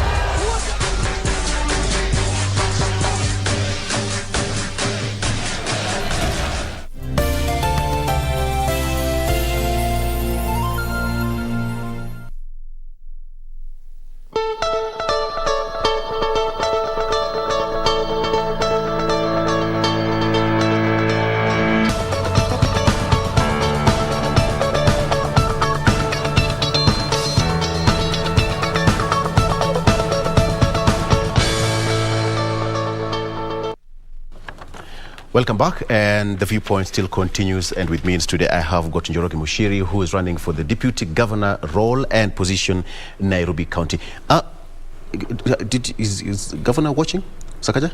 I believe he is watching. Please tell him that we need him on the show. Governor, the message has reached. All right. Governor, we need you here. Your deputy is here. If he's not delivering, you know, utampata wapi. All right? Okay. Let's continue with the discussion here. Governor, Deputy, you know what really happens is the issue of corruption is a big issue, and we cannot run away from this. We've seen it in the past. Prosecutions have taken place. Many people have been taken to court. So many cases are still pending in court. But then now, this really affects service delivery. Does it give you some headaches, so to speak? Yeah, of course, the challenge of corruption is a big one, as we understand it, and it's something that we want to address. And like I said earlier, corruption is a result of frustrated delivery processes. Yes. So I don't get what I'm looking for, I don't get it on time, and I don't get it the way I would want it. So I start looking for alternatives of getting that service or getting that solution. What we want to make sure is that we have an efficient service delivery regime, when you have an efficient service delivery regime, when you have fairness in the provision of services, we expect that we'll be able to deal with this monster as we see it. The challenges around the provision of services, therefore the contracts that go with it, the delivery processes that go with it, the payment processes that go with it, and we have to manage all those. We have to make sure that they happen on time, they happen correctly, and they happen without the need for influence. And when we do it that way, then we'll find that we'll have minimized or totally eliminated this challenge. It is something that we've thought about. It is something that we believe we will be able to address. And we're asking for the goodwill of everybody else, not just the employees of the county government, but also the people who go for services, because the process is a two-way process, that they don't get drawn into those situations so that they don't complicate the matters and they don't complicate our efforts to try and deal with it. Right. Would like people to get services as they deserve them, when they deserve them, where they deserve them. Yes. Are you aware that there's some parts of Nairobi who still don't have water? Yes, water is a big challenge in the city, and part of it is because there has been very rapid expansion of the city. The second thing is that the sources of the water that comes into the city are not adequate. We don't have enough water coming into the city. Yes. And the third one is that we don't have adequate reticulation of whatever is available to all the places. And what this then drives to is that we have a lot of indignity in that process. So we don't have water for even for basic things like cooking, showering, and stuff like that. So we want to address the distribution of water in the city. We want to actually grow that network, and we want to look forward to eliminating some of the practices that have developed where people take advantage of that need to then create ancillary businesses that are not exactly legal in my mind. When you think about taking advantage of people's need to be able then to create a water supply business, when in fact what you're supplying is what they should be getting through the county government supply system. I know it's a responsibility of a different body that is owned by the county government, but we need to work together. We need to work together also with the national government in some of the aspects to be able to drive that forward. But it's an area that we intend to address. Yes. You know, your background is you're a banker, and money matters are very, very, very sensitive. And in a bank, first of all, integrity is very important, and you have to safeguard up till the last coin.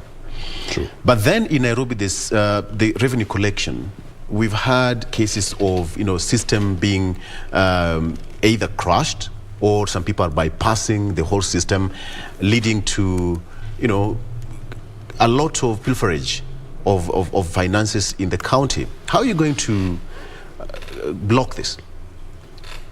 The process of misuse of systems, if that's the case, if that's what happens across, is something that we can bring an end to.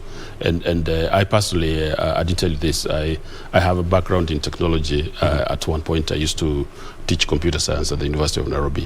So I very well understand technology and understand how to apply technology to create efficiency. And we will look at these systems, we will review how they operate, we'll review the controls around them, we'll review the licensing that we need to put in place, and we review the access controls, the logical access controls that we need to put in place to ensure that they don't get abused and they don't get misused. And once we have a setup that is actually foolproof, then you'll be able to know anybody attempted to do things outside that process. That I think we take out all these issues. The second thing I've said is that where we don't have automation, we'll create that automation so that we are able to simplify the process of revenue collection and management of the revenues that we collect. Yes. Being a governor and a deputy governor of Nairobi, you're more of a manager and a CEO rather than a politician. What is your approach? How are you going to make it quite different together with Honorable Sakaja, should you take over power of Nairobi? How are you going to make it different so that we feel that you are more of, managers, not politicians, so to say? We want to professionalize service delivery. We want to make sure that the processes we put in place are responsive to the needs of the people. Yes. We want to make sure that when I walk into City Hall or any office of the county government, that I get my service in a rightful manner.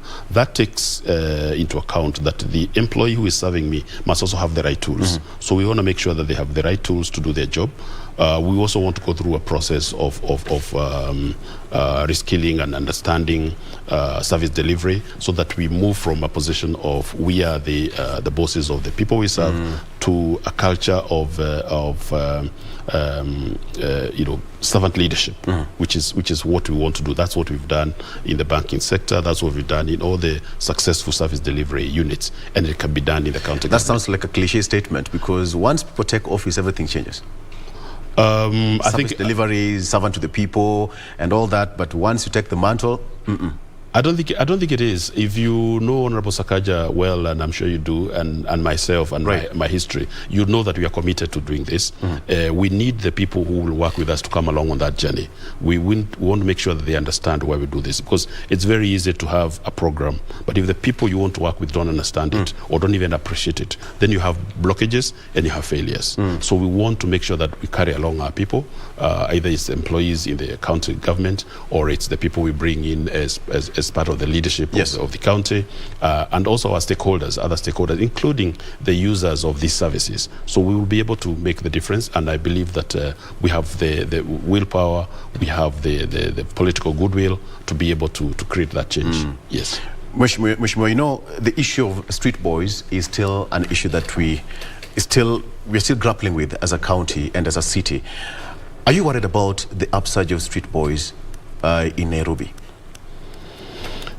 Yes, street boys, street families, and in fact, even the keyword is street families. Yes, yeah, and the people who sort of come out, begging on the streets, in the roundabouts and the junctions and all that.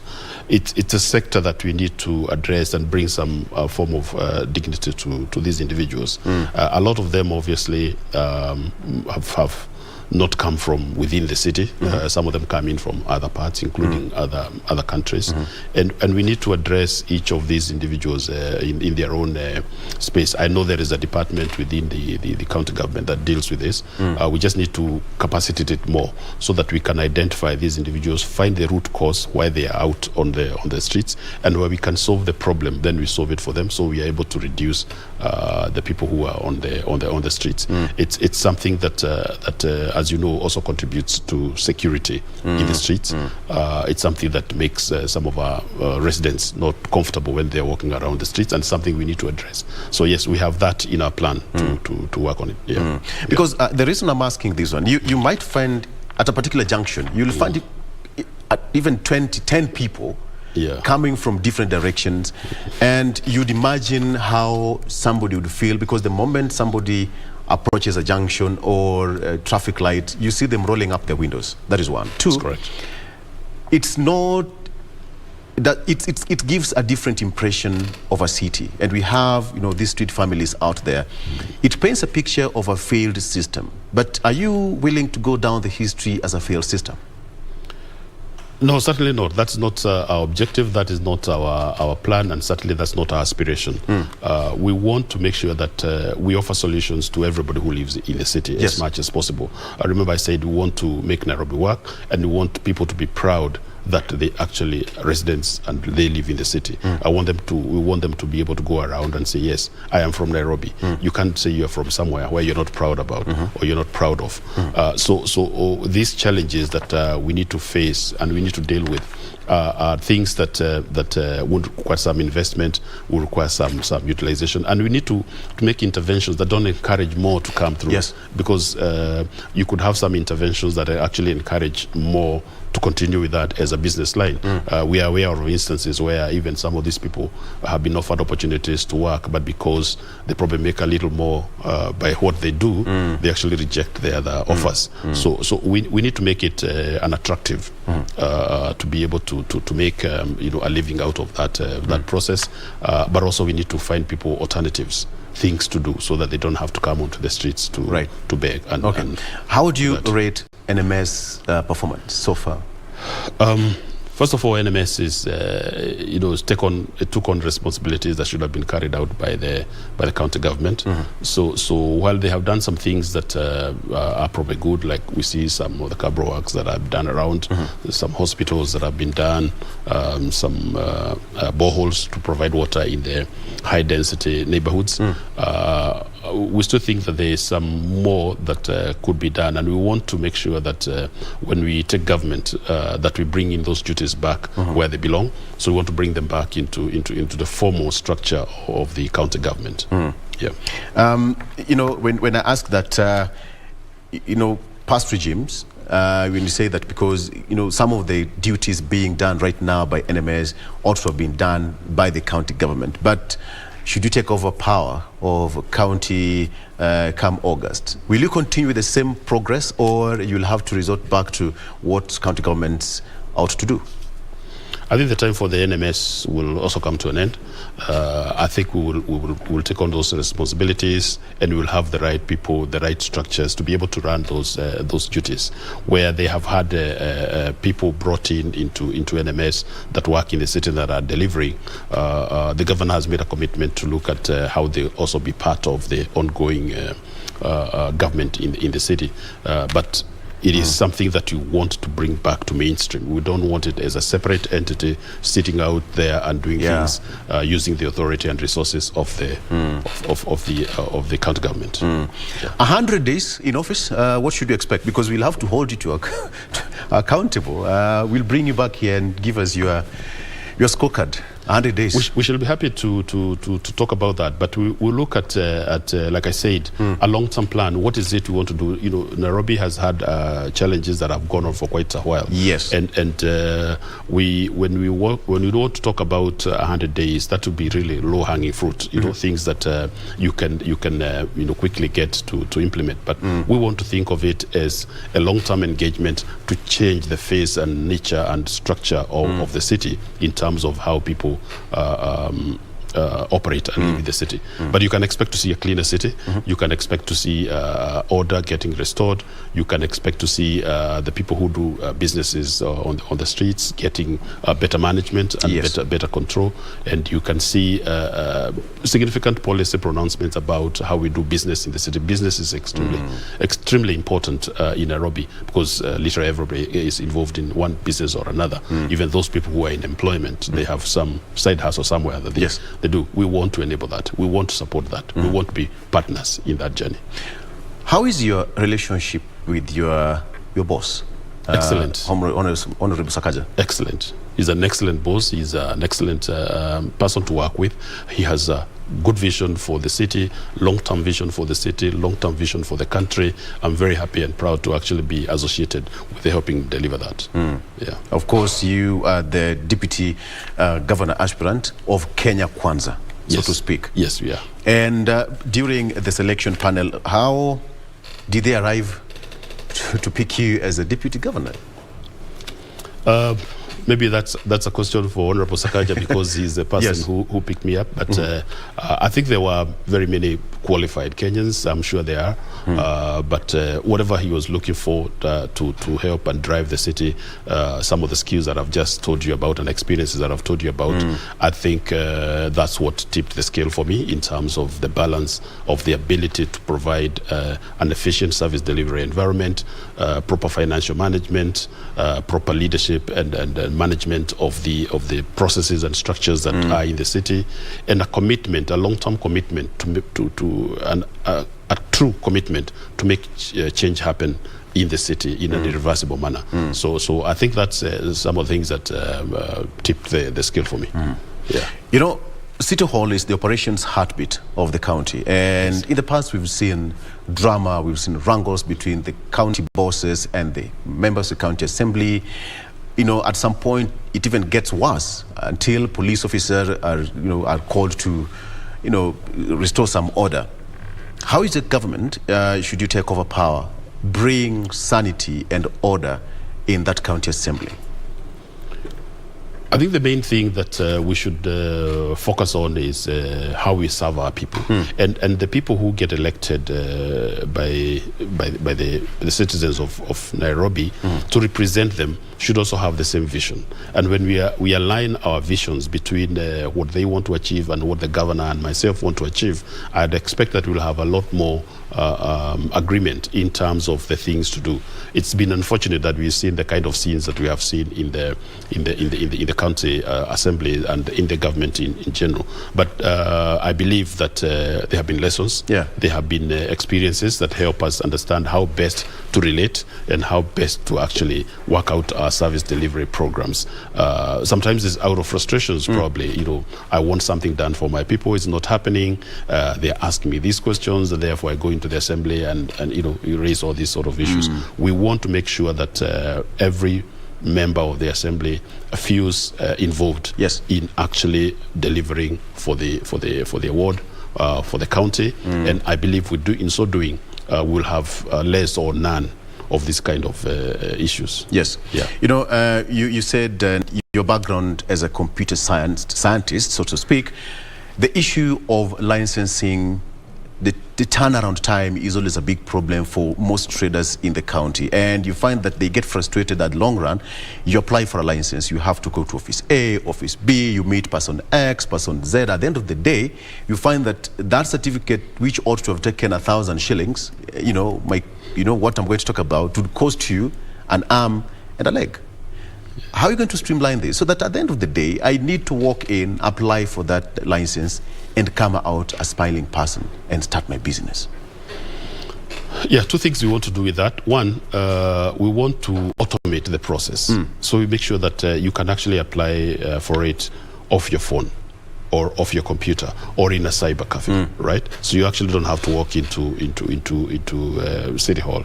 The second thing is we want to bring in the concept of a single business permit so that you don't have to go to 10 offices to get licensed to run your business. Let us be the agent for you for that, so that when you come to us, we give you one permit, we know we've covered you for all the bodies that need to talk to you. That is one of the things that we have said we want to get going, and I know it's something that we can achieve.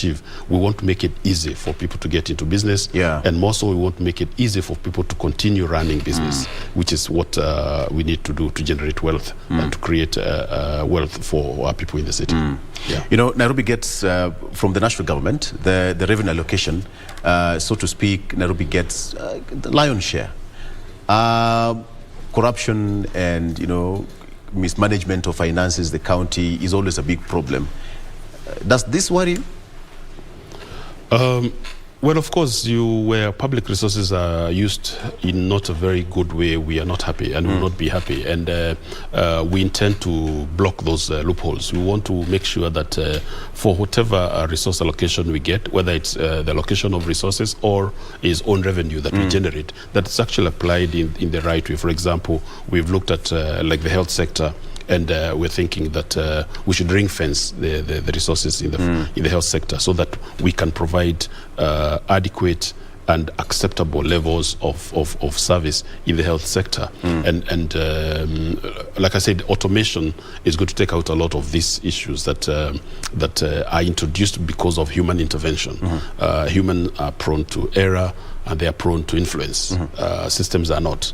And therefore, when you have proper, robust controls around systems, you will eliminate wastage, and therefore you'll create revenues. And like I said, the effect is that you have more money to actually serve the residents. So you have a happier Nairobi because of the ability to provide the services you want. And I believe you'll also have a happier workforce, because quite a number of employees actually struggle because they don't have the equipment, they don't have the tools to do the job, yet they want to do it. Yet they are trained for it. Some of them we even sponsor, or I even sponsor, trained by the county, but they are not able to do their jobs because they don't have the tools. We want to be able to provide that. DG, as we come to a close, tell me, what are your hobbies? I like reading, and I also like playing golf when I have some time. But otherwise, I'm very much an indoors person, thinking about what's the next stuff to do. And finally, when you take office, what should we, at the end of the day, say, this is what you did, this is what you did, and that is not what you achieved? I think when we take office, you would expect that there will be a significant improvement, a step change improvement in service delivery. You'd expect there will be a lot more accountability. We want to be accountable to the people. We want to transform Nairobi to be an attractive destination for capital and for people who want to live and stay in the city. And we want Nairobi to be proud among the world cities that can truly claim that position. We want people to be proud to be Nairobian. We want people to be proud to say, I am from Nairobi. I am Nairobian. Okay. Yeah. Thank you so much, Bwana DJ. Thank you. Appreciate your time. And we're llooking forward to having Honorable Sakaja. Please, Governor, wherever you are. I'll take word to him that you'd want to talk to him. We need him. I'm sure he'll be more than pleased to meet with you. Absolutely. And therefore we'll be happy to carry on the conversation. But did you wish you all the best? Thank you. Asante sana. Yeah. We've been speaking to Joroge Mushiri, who is Deputy Governor of Nairobi, running for that seat, so to speak, come August 9th this particular year. So yes, Nairobians, you've heard it. You have to analyze, because you have got several aspirants. Now the choice is all yours. Let's take a break, and when we come back, we are going to talk about matters IEBC, and we have got a commissioner in studio who is going to tell us more on IEBC. Justus Abonyo Nyangaya is a commissioner with the Independent Electoral and Boundaries Commission. So many aspirants are in that particular, are yearning for particular seats, different seats, so to speak, in the upcoming general election. So we have got so many questions to ask him. Let's take a break and be right back after this.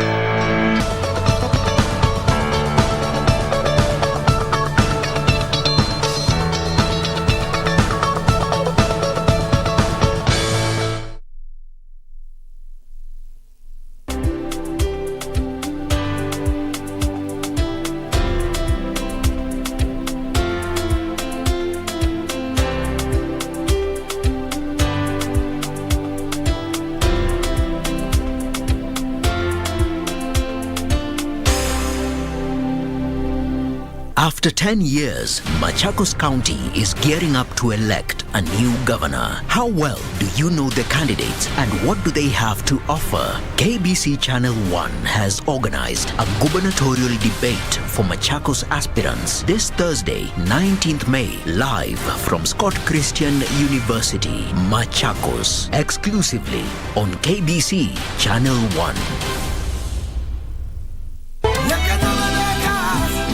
I seriously think Julietta's losing her mind. I am going to my daughter's wedding. Wait a minute, are you serious? I am absolutely serious. Paulina doesn't show up, you may just achieve your goal. And if she does, I swear that I will send Gonzalo Murat to prison. I don't believe this. You don't think that something has happened to her, do you? She's just a bride who's taking her time at the salon. Don't get anxious, dude. Yes. Gonzalo, why are you here? You're the last person I expected to see. Yes, I...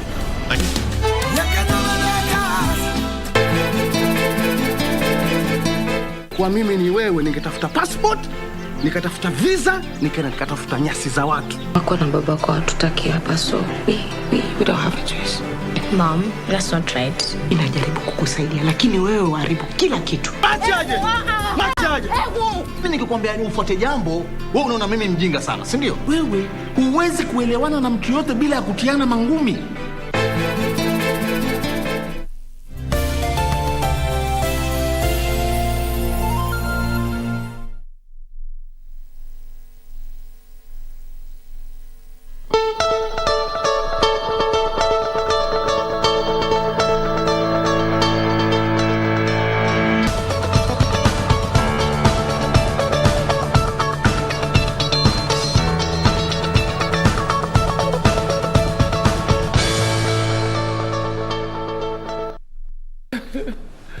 All right, welcome back, and the conversation still continues. Now we are flipping the tide a bit, and let's talk matters IEBC, Electoral and Boundaries Commission. After the county politics, now let's talk national politics. And the person to help me to get this agenda right is Justice Abonyo Nyang'aya, who is a commissioner with the Independent Electoral and Boundaries Commission. Welcome to the studio, Bwana Commissioner.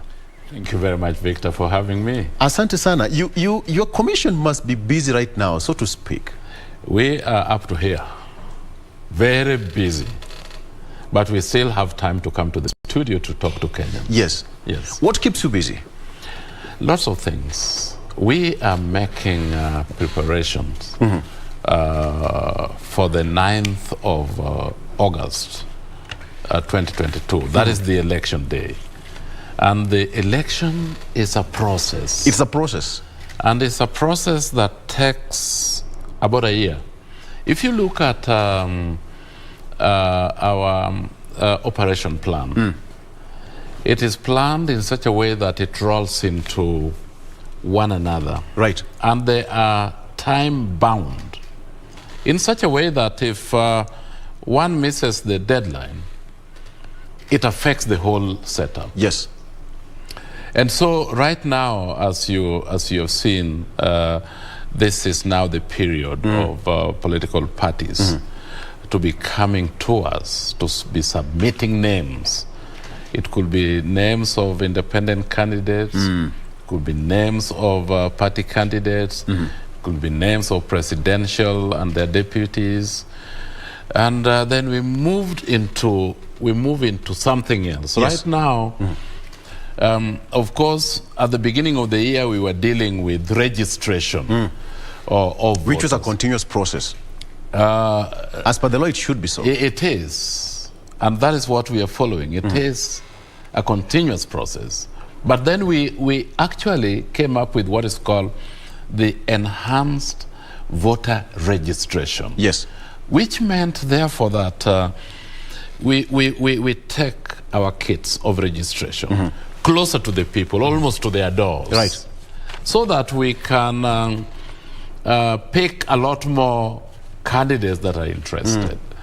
And we realized that last year, from 2018, after the election, up to September of last year, Yes. which is about 4 years, right, we had only done 180,000 registered voters. That is way below the target. Now, that was a continuous voter registration. So we thought that, is it because the constituency offices is far from where people ordinarily are?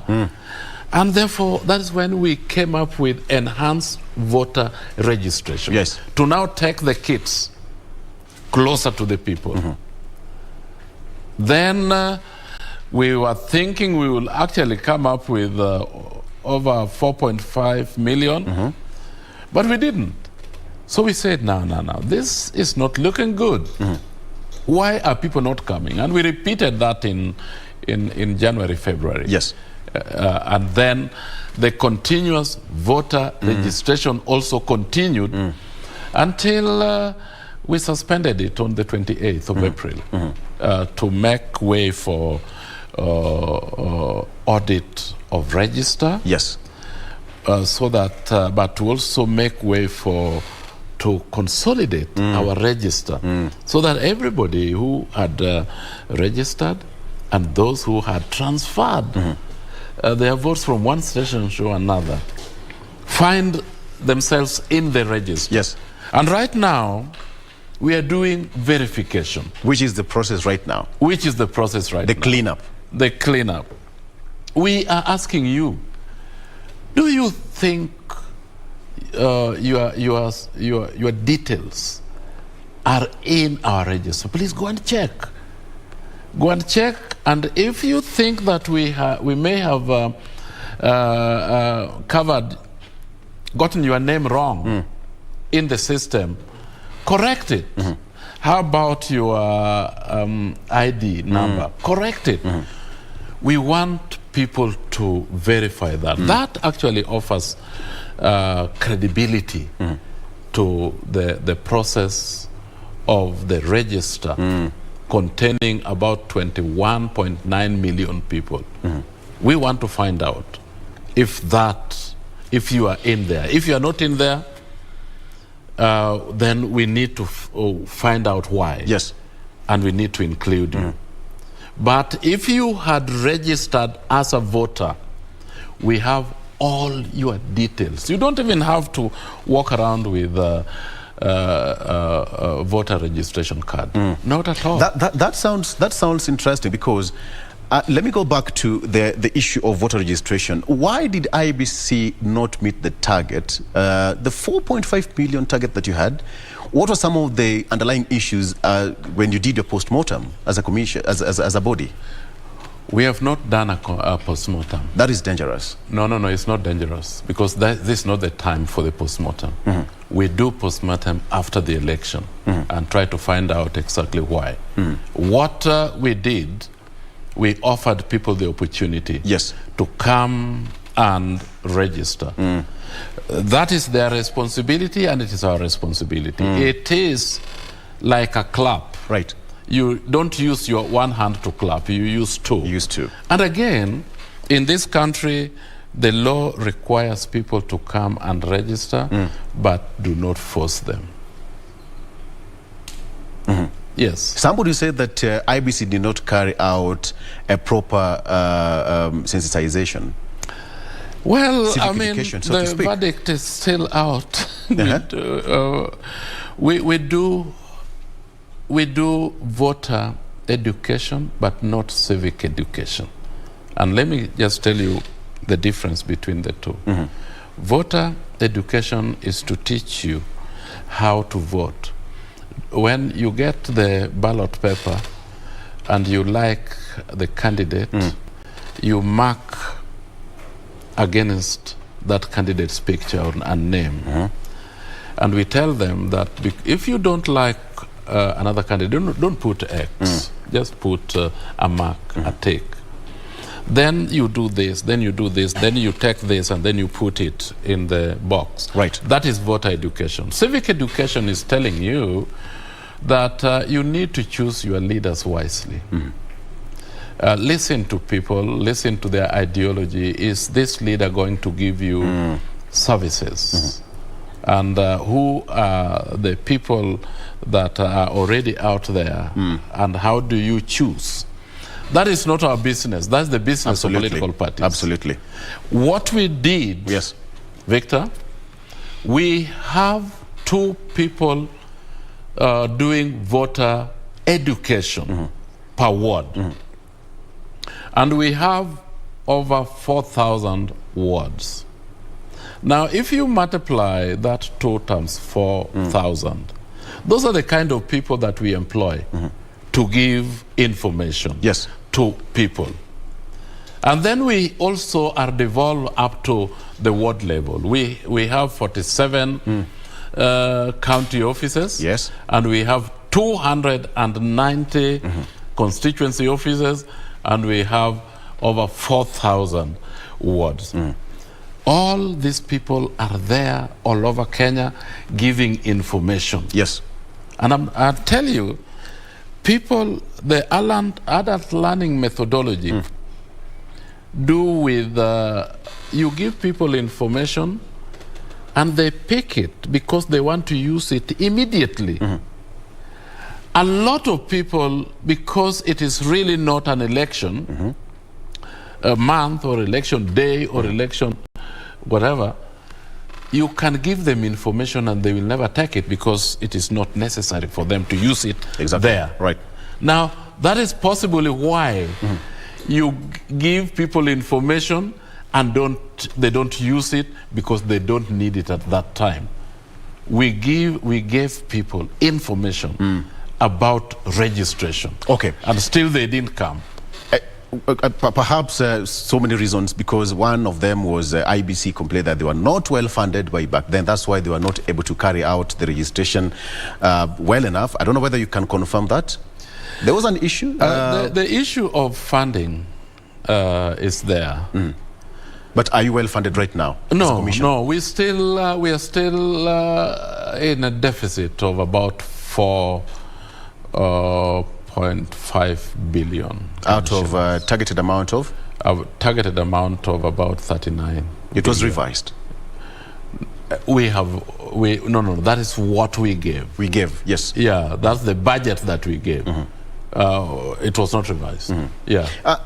From different quarters and political, players, they'd say that, and let me quote, Honorable Raila Odinga said that IEBC can do an election with, not with 39 billion. There is a better way that it can be done. Do you agree with that statement? Which is the better way? I don't know. Yeah. We are the election experts in this country. I think with due respect, let people give us the space and the recognition that we are the election body in this country. We are trained to run elections, and all the budgets that we did could be verified. Where is it going to? Where is it going to? How much does this cost? That is what we do. Absolutely. For a living, in fact. Commissioner, you work with timelines and deadlines as a commission. And Monday was the deadline for presidential aspirants to hand over the names of their running mates as well as governors. Has that been done? That has been done, but Victor, you do remember that we had a conversation with political parties about 20 days before that time. Yes. And they did plead with us and requested, can we revise this to give them time to sort out this issue of running mate? So we did. Because which lapsed on Monday. Which lapsed on Monday, because we are a commission that listens. But we are also there to facilitate processes of political parties. We exist so that we give them the opportunity to do this. So we did, and it lapsed.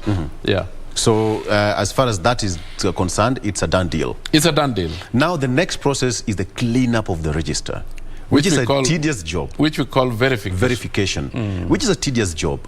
Are you ready for that particular exercise as a commission?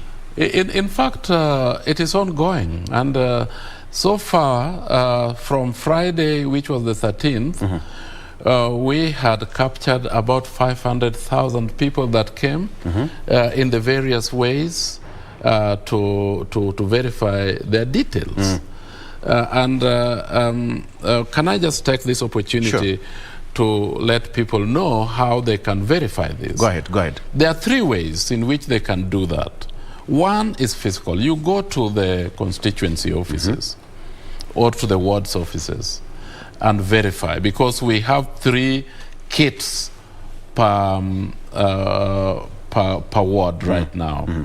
And they are going round. Yes. And you can actually check your biometrics. Right. That is how you will be identified on the voting day.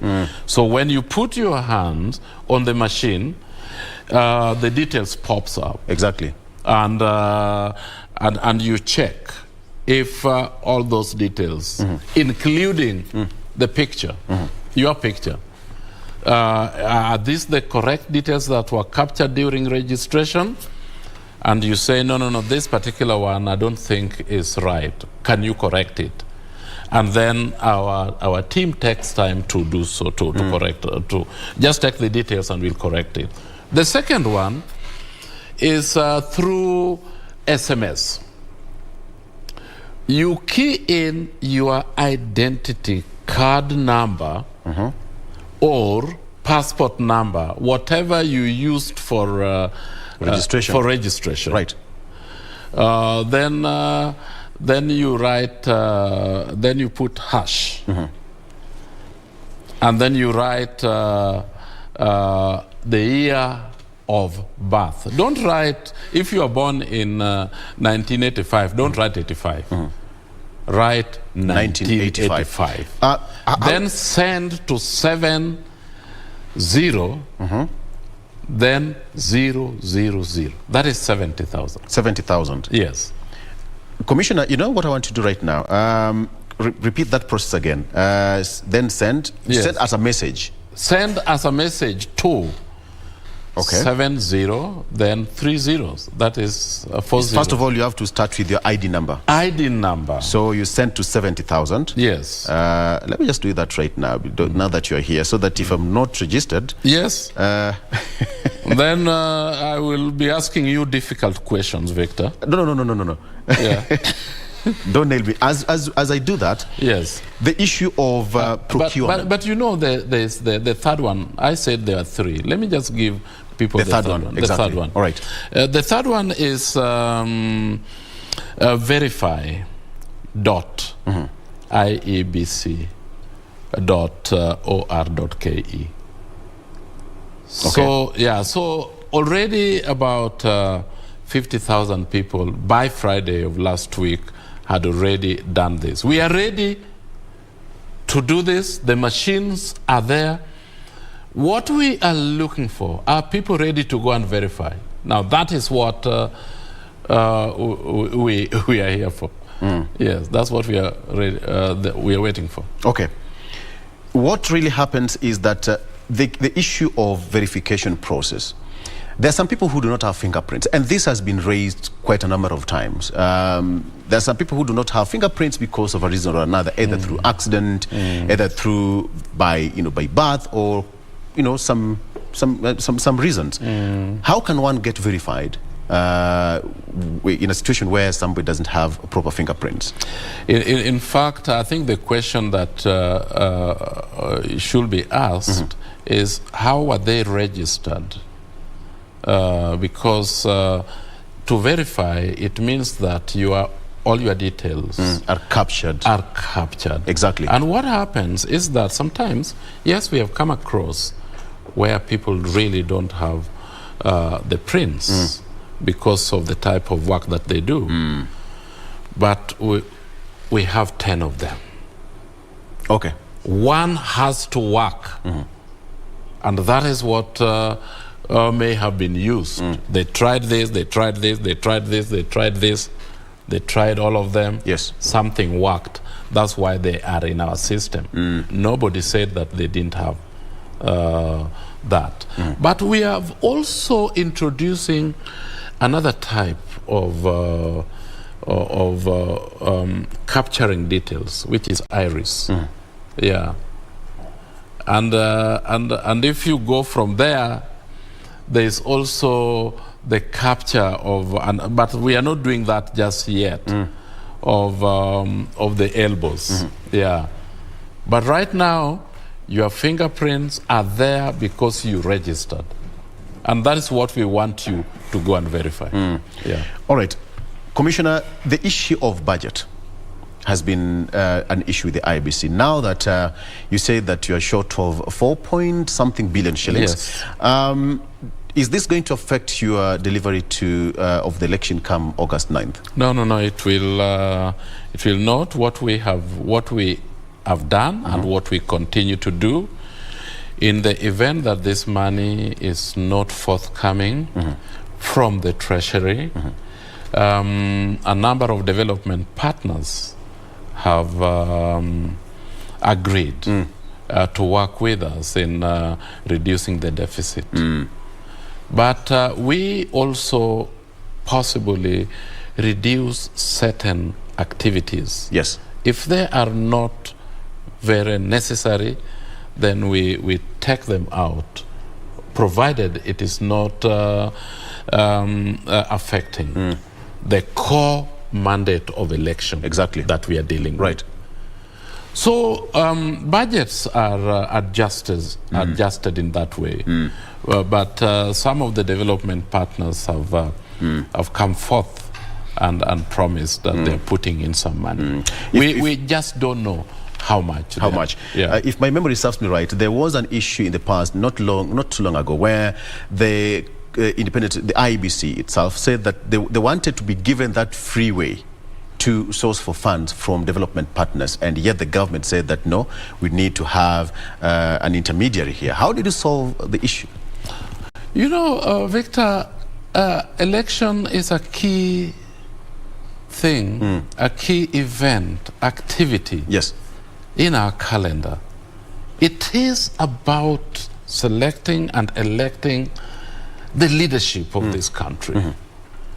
And we really don't have to have foreign countries coming to help us carry out this key activity. And if the Treasury said that they will fund everything, we believed them. And they did fund quite a bit. But now it is only about 4.5 billion that is not there. And we are still hoping that they will do so. Because it is the function of the Treasury and the Executive to fund IEBC totally and in full. And I agree with the leadership of this country when they said we will fund IEBC 100%. That is how it needs to be done. Commissioner, I just received a text from IEBC and I'm registered. So I'm a registered voter, so I mean you're registered. Oh, good. Congratulations, Victor. And the process you said was you sent your details, ID number, hashtag, and your date of birth. Yes. And you sent to 70,000. The year of birth, not date. The year of birth in full. Yes. Your voter registration details, name, Victor Law County, Nairobi City, constituency Dagoretti North, ward Kilimani, polling station Mudangari Primary School. So I'm a registered voter. Oh, very good. I'm very glad. So we have actually just taken your data that you have verified through SMS. Yes. So that is going to be noted. I think it's already noted. Okay. Yeah. Let me talk about the issue of the number of aspirants that we have. We have over 7,000 independent candidates, and we still have elected members who actually went through the due process, and they want to be elected. Does this worry you? Just give me a picture of how that ballot paper would look like, Commissioner. In fact, the number of independent candidates Maybe I got it right. as of yesterday was 5,600 and I think 94. So it came down, all right. I think it did. Yeah, it doesn't worry us. How are you going to handle this? We are experts, and so what we will do is you come with your photo. It is set in a ballot type paper, so that it is captured, and then we give it to our experts, those that are experts in developing candidates' picture and identity cards and everything into the ballots. Yes. It will still be okay, because last year we also had a big number of candidates, independent candidates. Independent candidates were not there before. But then I think last year it was quite a big number. Bigger than what we have had in the past, but we still managed to do it. Yes. This one we will also manage to do it. It is not a difficult. It is just type setting. Yeah, and our people are trained in doing this. It's not worrying us. What is possibly the issue is it will be too big. It will be too many, but. It will be going to constituencies and to counties, which then means therefore that it is not the whole country. Exactly. So you pick this bit and take it to Tharaka Nithi, which is not a lot anyway, because the independent candidates could possibly be about 4. There's nothing difficult about that. Then we take to your constituency in Nairobi, another constituency in Kasipul, another constituency. They are cut in that specific way, per county, per constituency, per ward. Yeah, so it is not overwhelming. So it's the 5,000 is cumulative. Manageable. It's manageable. It's Yes. cumulative, not as people would see it. Now, the issue of minimum grade. How is IEBC handling this? The minimum grade of certain candidates. It was taken to Parliament. It went to court. Do you deal with this as a commission? No, the grades. We get information from the Commission of Higher Education. And the members of Parliament had thrown that out. But the minimum grade still stands for governors. For president. Yes. But the rest, we don't even know whether they know how to read or write. And because we follow the law, Victor, we don't come up with our own rules. It's Parliament that comes up with these rules, and when they pass it, they give it to us, and we implement. For the sake of clarity, Bwana Commissioner, and speaking on behalf of the Commission, what is the minimum requirement grade for Senator, MCA, Member of Parliament, Governor, and President, in that order? And if you can, let me start with President. Please go ahead. First degree. Governor, first degree. Senator, women, member of county assembly, member of parliament, and then county member, the MCA, they don't have. So a degree is not a requirement? No, the degree is not a requirement. For senators? For senators. Woman representative, member of parliament, so to speak, county assembly members, the three? Yeah. And member of parliament? In fact, the four, not the three. All right. Yeah. You know, Victor, before this came, there were minimum academic requirements. Exactly. One even included knowledge in the national language, Kiswahili. And there were Kiswahili proficiency tests that were being administered. Then the knowledge that you know how to read and write. Yes. Yeah. But now, nothing like that happens. Is in law. So when you come, and you don't even know how to read or write, but you are a candidate and you have been presented by your own party, we just accept you because the law directs us to only deal with presidential, deputy, governor, deputy, those two positions. Exactly. Yeah. What is the total number of registered voters before the verification, as per your data? 21,900,000.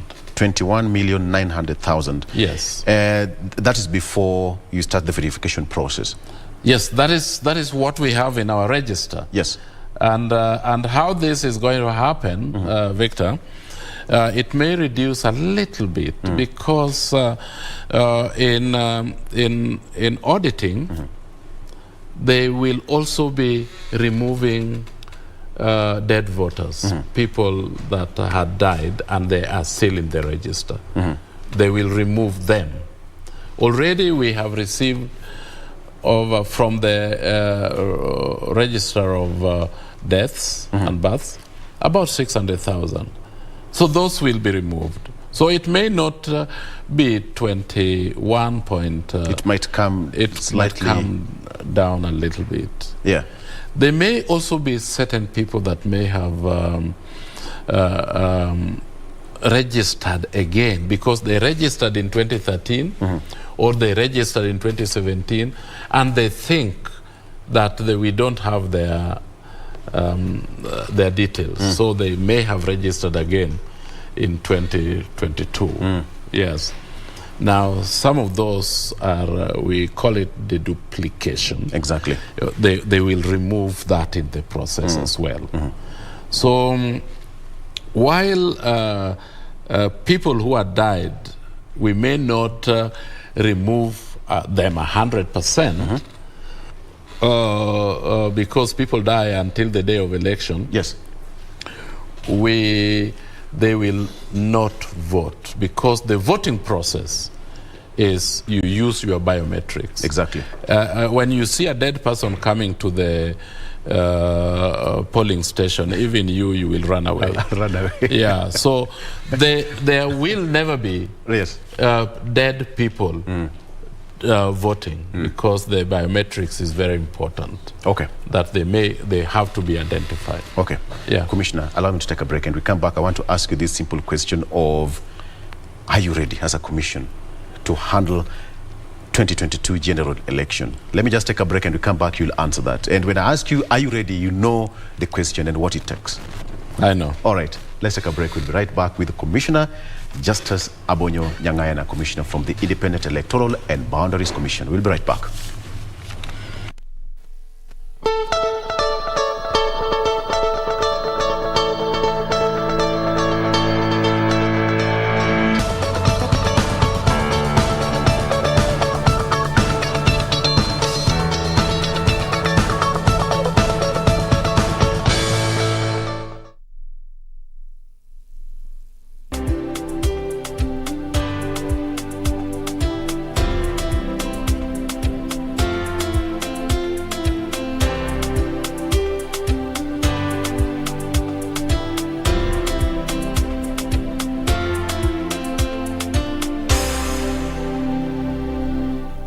They came, saw, and scored their way to the DFB Pokal final.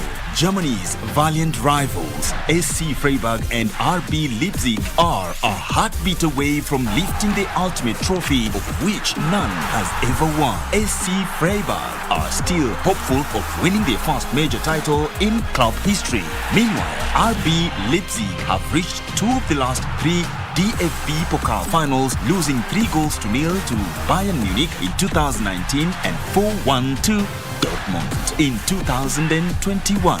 It is therefore a moment of truth for these finalists. So 5 from 6 this season, make that 6 from 7. 35 minutes gone, 3-0 Freiburg. This is history in the making.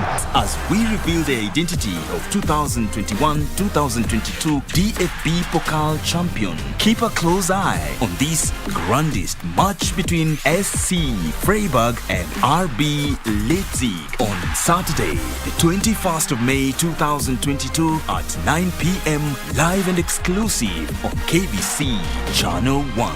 KBC Channel 1, your true sports partner. After 10 years, Machakos County is gearing up to elect a new governor. How well do you know the candidates, and what do they have to offer? KBC Channel 1 has organized a gubernatorial debate for Machakos aspirants this Thursday, 19th May, live from Scott Christian University, Machakos, exclusively on KBC Channel 1.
And the discussion here, I have Justice Abonyo Nyangayana, who is a commissioner with the Independent Electoral and Boundaries Commission. Today we are talking matters IEBC preparedness as we head towards the poll. But Commissioner, welcome back again. Now, then, the question I wanted to ask you, is the commission ready to handle this election? There are so many, the stakes are there, quite high.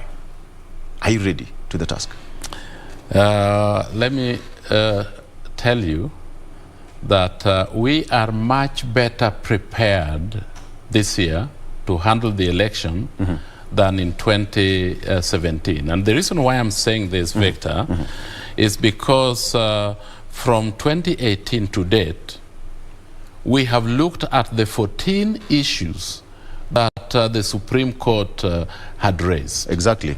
And those issues have now been addressed fully. We are better prepared than 2017. And let me tell you this. In 2017, you remember the Supreme Court talking about irregularity and illegality. Yes. And they said that the process is as good as the product.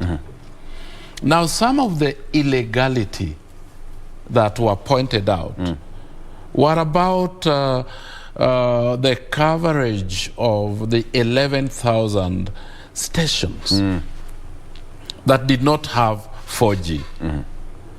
And what had happened at that time, it was not an illegality, but it was a structural barrier and challenge that we had as a commission.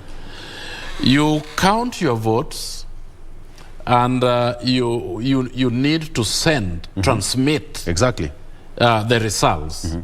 And when you push send, it is still doing this because there is no coverage. There's no coverage, 4G network coverage. Yeah, so then you walk to the tallying center. And somewhere in the middle, next to a latrine or a church or a kiosk or somebody's house, it goes. Because all our stations are geo-mapped. The Supreme Court looked at this and said, this particular result was sent at this church. Was there a station at this church? And we said, no, it wasn't. And why were you what were you doing there next to that church? Were you manufacturing votes? I see it, right? You see, that's a legitimate question. So what should have been done at that time, which we did not do, was to have gazetted the 11,000 stations that were not covered by 3G. And this is something you did around 2 months ago. Right now, we have done this. What the report that I got last week, when we were speaking to political parties, liaison committee, were that 1,111. The reason 1,111. The reason why I remember that is because there are 4,111. Yes. Is not now covered, but the rest have been covered. Okay.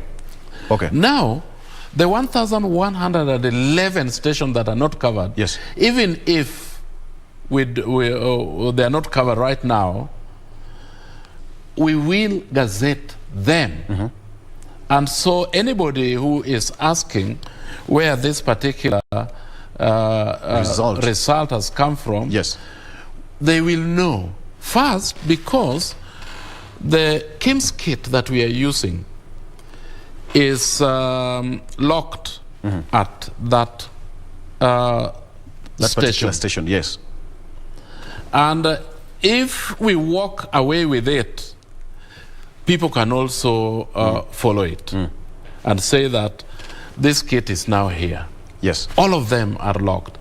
When they send the result to the station, we will know that this one is the kit that has sent the result to the station. Yes. We are much better prepared. And the second thing that I will tell you is that on the result management path, we are not going to send the text. The text is you key in the result and then send. This time, after if you're a candidate, are you going to be a candidate? No. No. But if somebody else is a candidate, yes, they must have their agents. And the Supreme Court had asked, what do you consider as the result? The result is that piece of paper where everybody else have seen the results, so and so got this, so and so got this, so and so got this. Yes. Is this fine? Can everybody sign? And people sign. That is the result. You take an image of it and transmit. Direct to the National Tallying Center. Yes. And constituency tallying center. And you return a copy. And one copy is placed on the wall, and the original RO comes with it to the National Tallying Center, so that we can verify the image that was an advanced copy. Is it different? Is it different from the physical copy? Yes. Now that is what we are going to do. I mean, you look at this. Okay. Because the reason, Commissioner, it's a bit confusing because this issue was raised around 2 months ago, and Parliament and the political parties liaison committee working with IEBC again raised the issue of, in a situation where a 4G network is not covered, then it will be forced that a returning officer would be forced to walk physically from the polling station to the National Tallying Center. Is that the case currently? Not even to walk, but they can, yeah. The keyword to take the results. Yes. To take the physical results, to take the form to the National Tallying Center. Victor, you do know that we are not dealing with networking of 4G things. That belongs to the communication authorities. We also ask them if they have the ability to do that, they do it. But we rely on support of a lot of stakeholders, and this is one of them.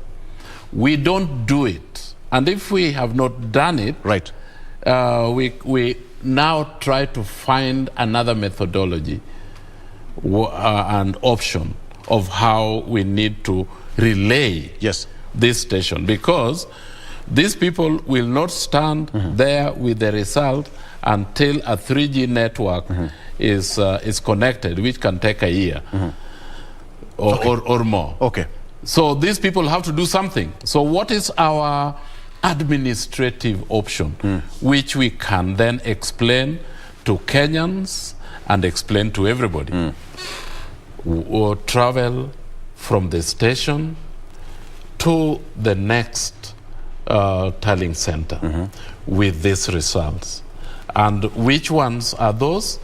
They are the results from this station, this station, this station, there. Everybody knows, and they can actually trace that this particular result is what was meant for station 21-3 or something like that. Exactly. Yeah. Right. So everybody knows where all the results are coming from, including the results that are not from a 3G connected area. IEBC, as currently instituted, is fully instituted and you're ready to go to conduct the polls, right?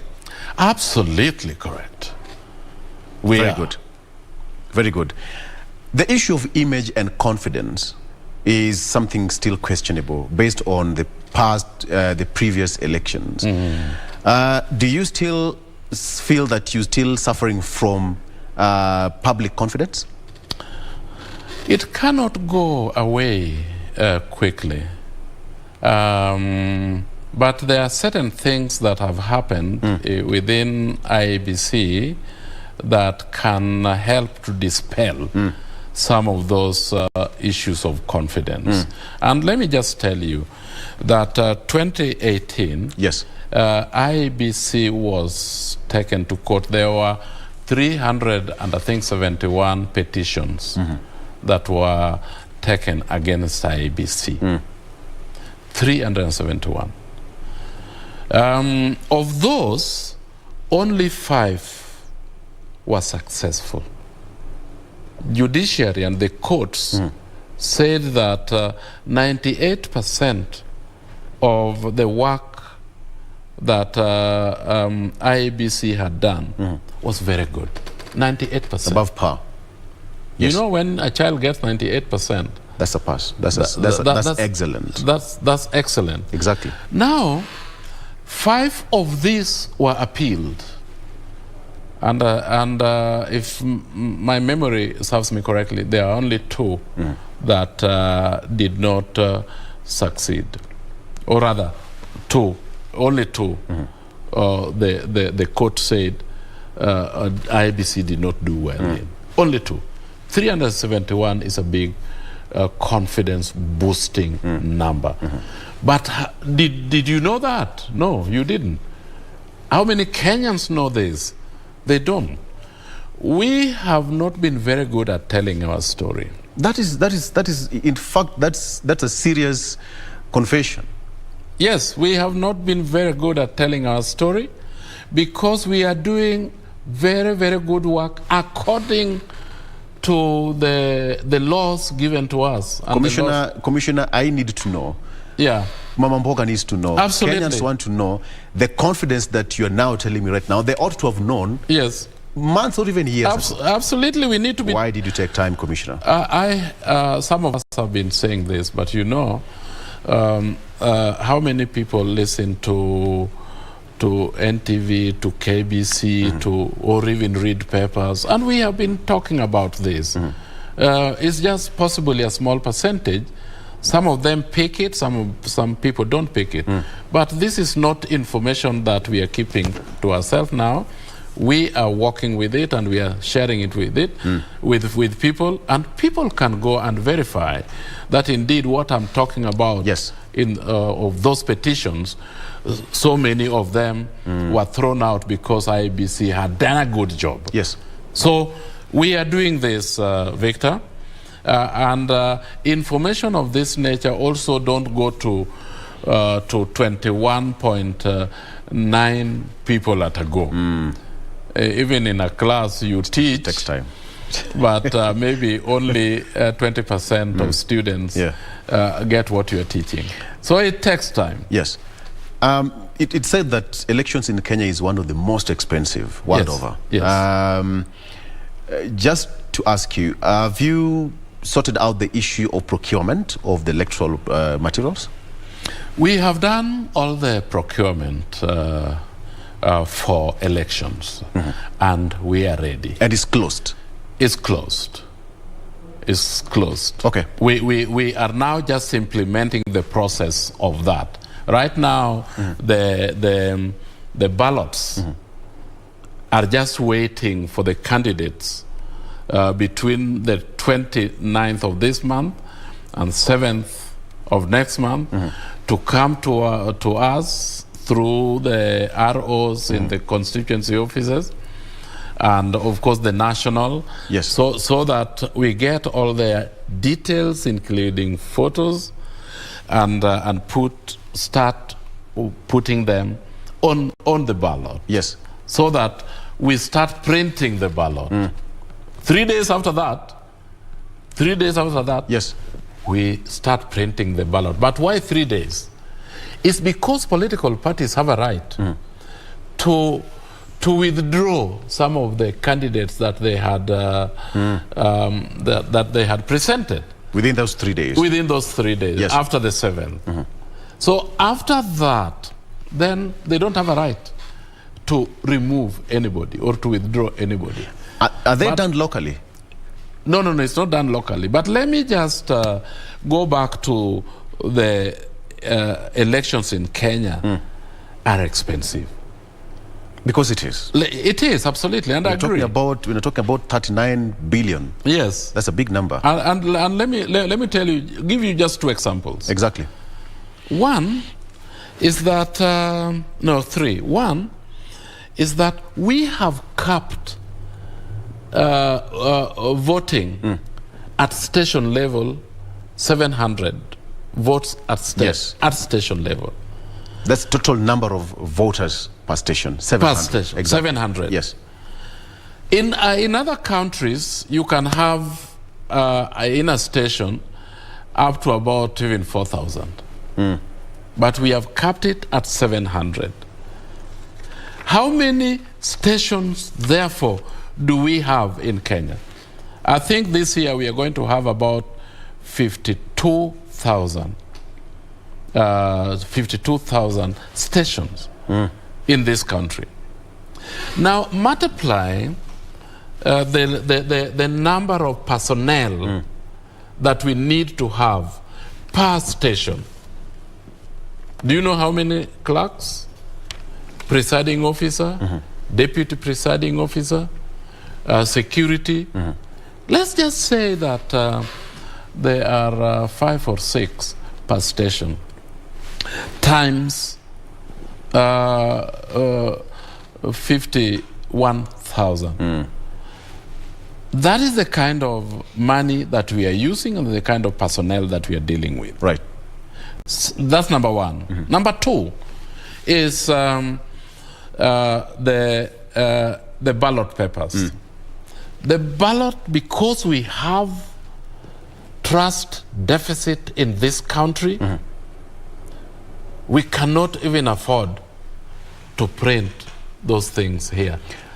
And the security in each ballot paper, there are about 9 security. That's the next question, because it was raised during the petition during 2017. Yes. When CJ Maraga asked the issue of security on the ballot papers, because one would be tampered with, another one was tamper-proof. How is that security feature on our ballot papers enhanced this time around, that at the end of the day, no candidate will take you to court on the basis of IEBC did not take care of the security features on the ballot papers? You know, please do remember, and think back from, I think, 2013 or the election before. There has never been cases of stuffing of ballots in a box, because the security features are much superior than even the Kenyan money. In Kiambaa, elections that were done last year, last year, somebody tried to photocopy those things. They all came copy, and they just threw them away. It cannot be done.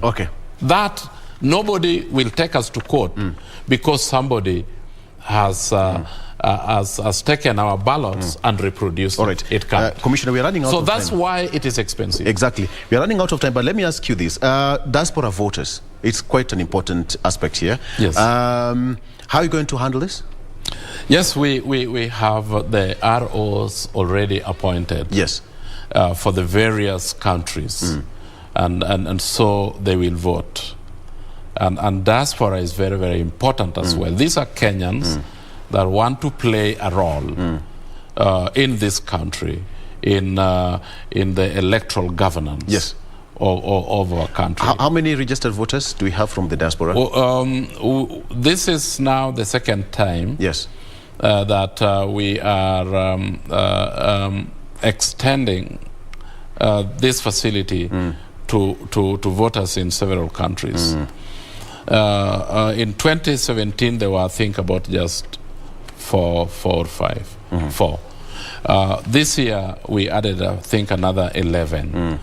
I think because people did not know about this too early. Yes. And again, there were difficulties in the requirements of the use of passport only. Limited a number of people because they requested if they can use ID. But then we said that if you are in diaspora, if you are in another country, the document that you used to prove your nationality is Kenyan passport. And that's what so use your Kenyan passport. And a lot of people said that their Kenyan passports had expired or had gotten lost. So I think we possibly had between 9 to 11,000, I think, voters. Commissioner, allow me to stop there. This is a conversation that we have just started this conversation. Until we get to the election date, we'll have more of this because, you know, we have to talk about it over and over again. Absolutely. Promise me we'll be back. Yes, I promise you, Victor. I'll be back. Thank you very, very much for having us. Asante. This information that you are seeking from us is extremely important for Kenyans to know their right, but to also participate in electing leaders that are going to give them service. Thank you so much. That is Commissioner Justice Abonyo Nyang'aya with the Independent Electoral and Boundaries Commission. We've tried to answer those pertinent questions, but yes, we have just started, and he's promised that he'll be back again so that we can learn more and get more information to the run-up of 2022 general election. That is where we stop at this particular point. Thank you so much for being a part of the show. Good Morning Kenya ends at that point. On behalf of my colleagues and the entire crew, let me just say asante sana and see you tomorrow. Have a blessed day ahead.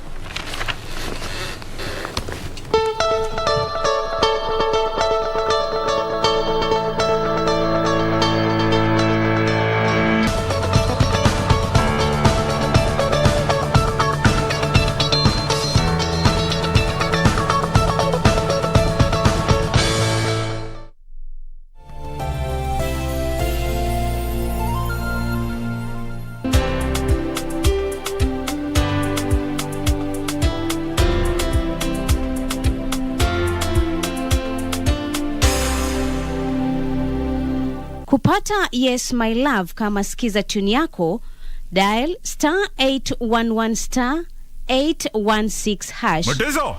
Mutiso, wewe nafanya nini hiyo? Wacha nieleza, panata yetu. Panataka Mutiso. Mbo sasa hiyo tu unakuja unaanza kunizuzia kwa nini hata sijafanya kitu? Wewe nieleza Mutiso, hapana leta hiyo kitu taka. Wacha nachukua simu. Hello? Yes my lovely. Yes, I did the dishes. Kupata Yes My Love, bonyeza *811 *816#. *811 *816#.